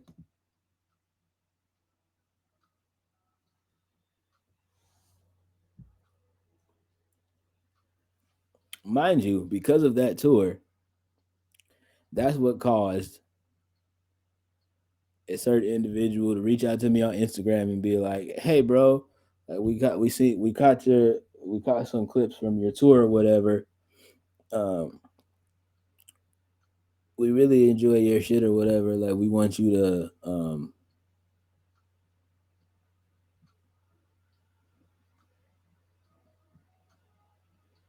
was that what happened? Yeah, that's how that happened. It's like we want you to like come tour with our company and like we're gonna put you on all of these festivals. We're gonna get you to do South by Southwest and all the fun shit, right? I was like, abso-fucking-lutely. Um, and it was that thing where it's just like, oh, it'll be cool. Like I'll just like, it's like it'll be cool. I'll just talk to my superiors at the time and just let them know what's going on.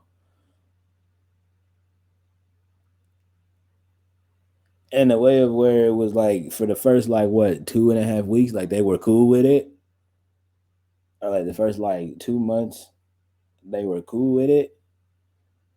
And then they were kind of starting to realize, yo, you're not here that often. Um, and it's kind of becoming a problem for us. To which I said, I'm so glad you said this. I'm so glad you said this. Because this is also becoming a problem for me. Because in case you haven't seen on my Instagram or on my social medias, I'm turning into a big fucking deal. Um, it's like, and quite literally, the touring manager said I need to start taking this shit more serious. So respectfully, with love, before you get the chance to fire me, I quit, bitch. Floated on, floated out that bitch.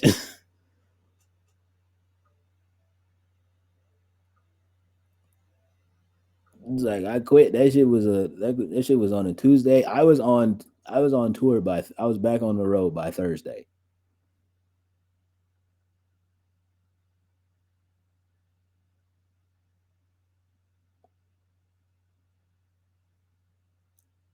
And when I tell you, we went around this here beautiful globed. We went around the states. Let me not sit here and flex and try to be like we went around the globe. The only international spot we went to was Paris. Um, Now, to be fair, when I went, yes, there were parts of Paris that were dirty. Did I experience any bed bugs when I went? Fuck no. Um, no, that was not my experience. Um, for those people that are wondering, the Eiffel Tower in real life is huge as fuck. Um, just so we're clear. Um, like pictures do not do it justice. That thing is quite literally huge as fuck. No pause. That shit is massive. You know, it's also what she said. But that shit is massive. Beat you to it.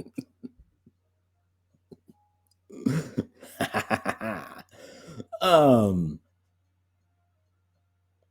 but yeah, no, Eiffel Tower is big as shit, and then it's that thing of where a lot of people want to be like, oh, but like, how were they? How were they to you? You know what I mean? Because the common thing is like, oh, European people don't fuck with Americans like that, and blase, this, that, and the other. Um, or like, you know what I mean? Like that common thing where people would be like, "Oh, French people are racist to Americans." And for the most part, yeah, you're right.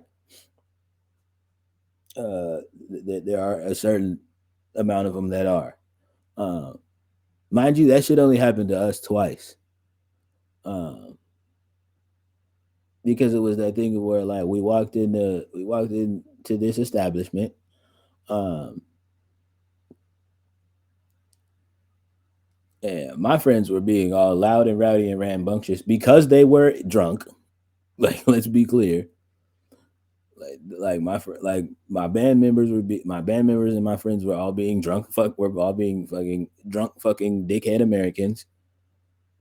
I quite literally walked up to the lady to ask, could I go to the bath to ask where the bathroom was at.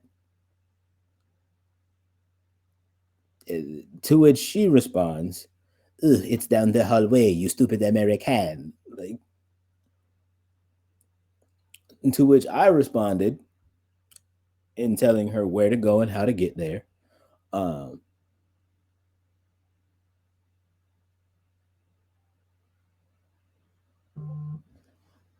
Plus some other things that I cannot repeat. um,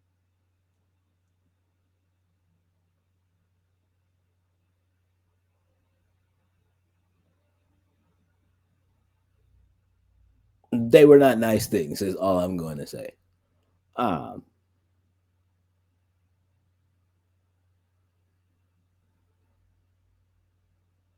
so yeah, cool. Fuck that lady. Um, to which another young lady that was also in there seen that instance and that altercation go down, and then we come out and we're back outside on the street or whatever, and we're walking or whatever, and little shorty catches up to us, and she's like, "Oh my gosh, I'm so sorry. Somebody treated you that way. That's not. I just don't want you to think that that's the whole like.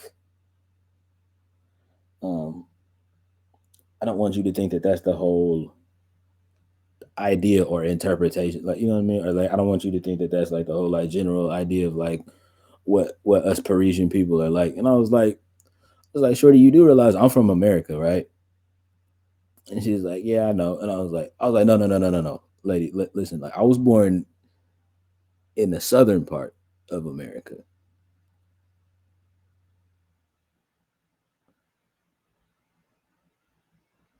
I was like, so yeah, schism is something that I like. You know what I mean? Schism is something that is not a brand new thing to me. I'm used to folks not liking me because of you know what I mean? I'm used to folks not liking me because of the fact that I am an other, in a sense, right?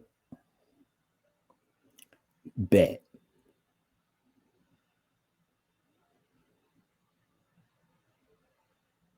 We had that conversation or whatever, and then out of nowhere, it turns into Shorty starts flirting with me out of nowhere, extra hard.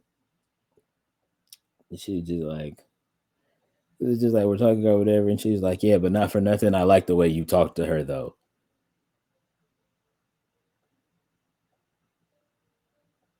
Now, I'm not saying all of you women do this,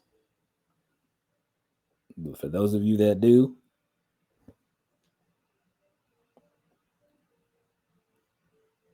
I'm looking at y'all away. Y'all need help, okay? Y'all need help.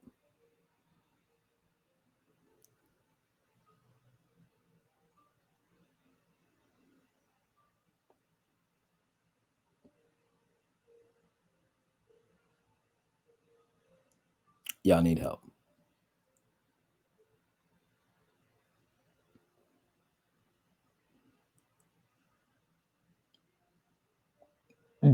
Yeah, all of them need help. Interesting. Interesting.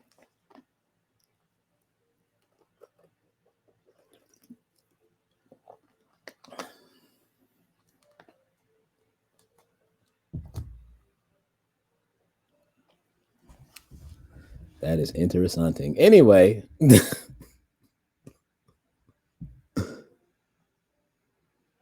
you said I don't do that. Okay.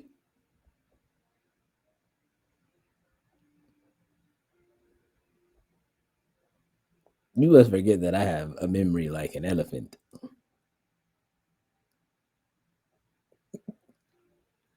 Hush my face is crazy.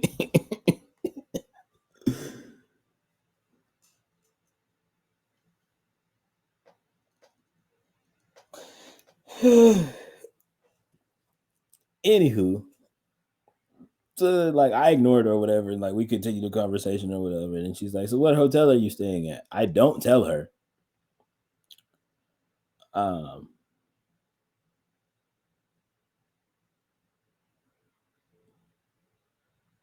I don't tell her. I do give her my Instagram though. I don't tell her what hotel we're staying at. Uh, First of all, hello, I was in another country. I'm not finna wind up in a fucking taken situation.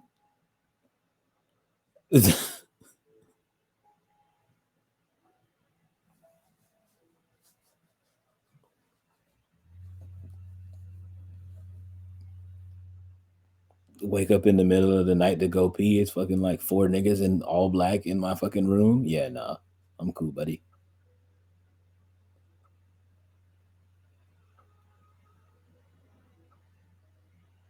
Because I don't know if y'all seen the news ever in your life, Jack, but they don't go looking. They don't go searching when we go missing.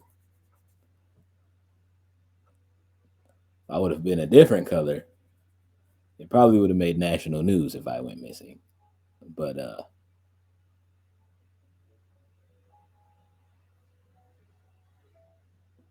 we know the truth. Um,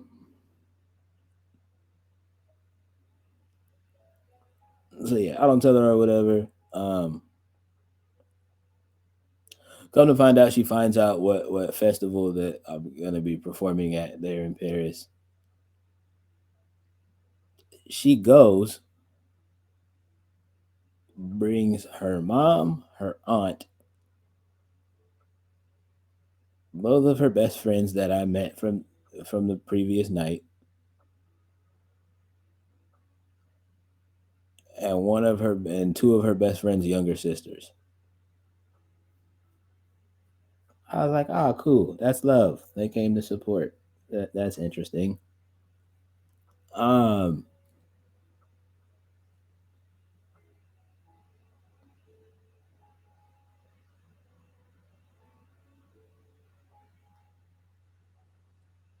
we do our show or whatever. We get off stage,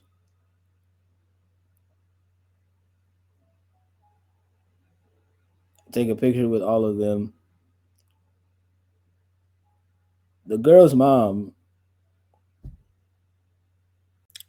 the whole time I'm on stage, the chick's mom is making bedroom eyes at me the entire time.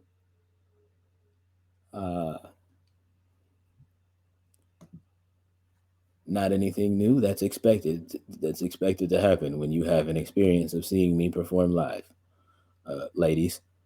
Just so you know, it happens. And that's not me bragging. It just happens.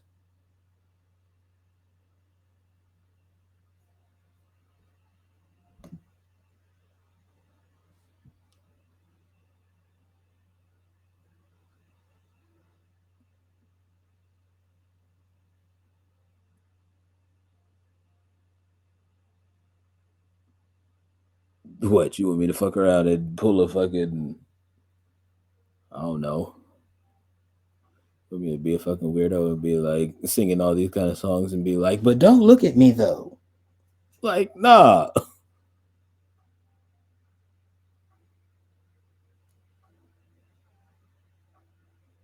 Like, bitch, we were in France. The fuck? Get off my dick. Like, we were having fun.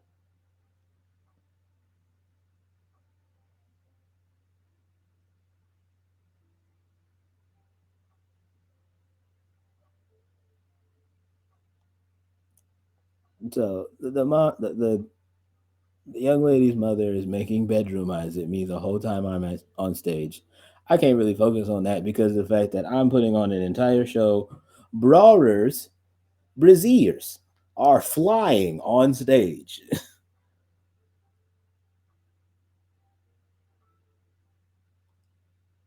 um, I'm just like, wow, this is cool. So much to the point of where I had the the fucking written out thing of what my set list was gonna be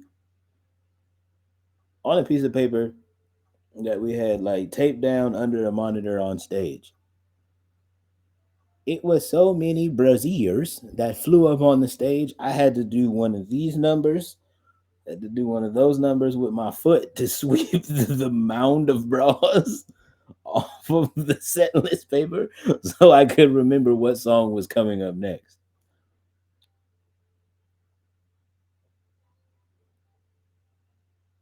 We get off stage. The young lady introduces me to all of her family that she brought and everything.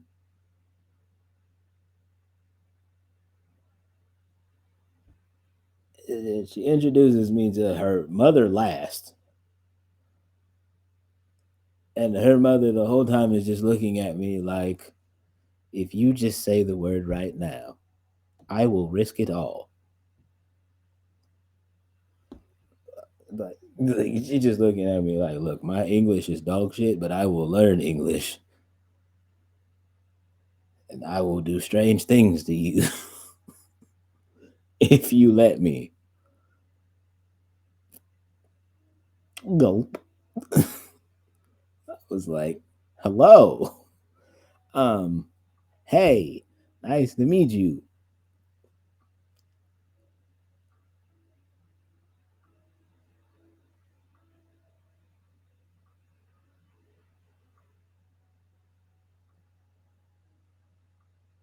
You said, I mean, same. Stop that. Ma'am, please. Um,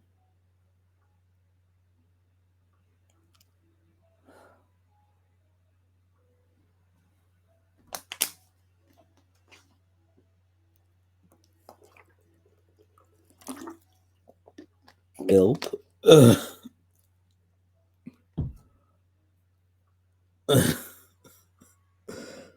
um, what was I? Oh,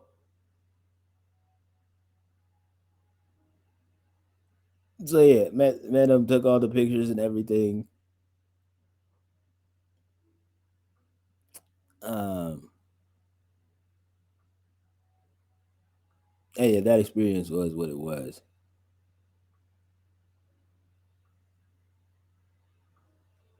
We go to so the very next month we go to South by Southwest after that just happens.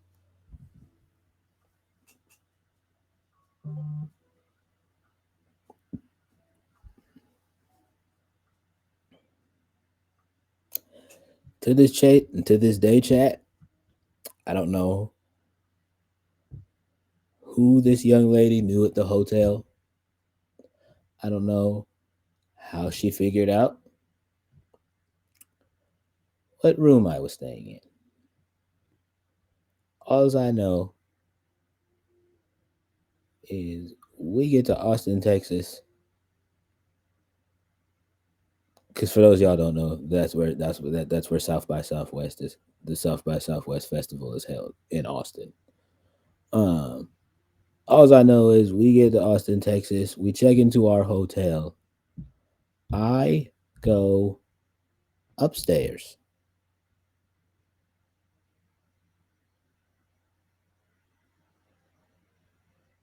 I go pee upstairs in my room. I go pee. As I'm peeing, the TV cuts on. Mind you, this young lady wasn't bright. The TV cuts on. I'm like, the fuck?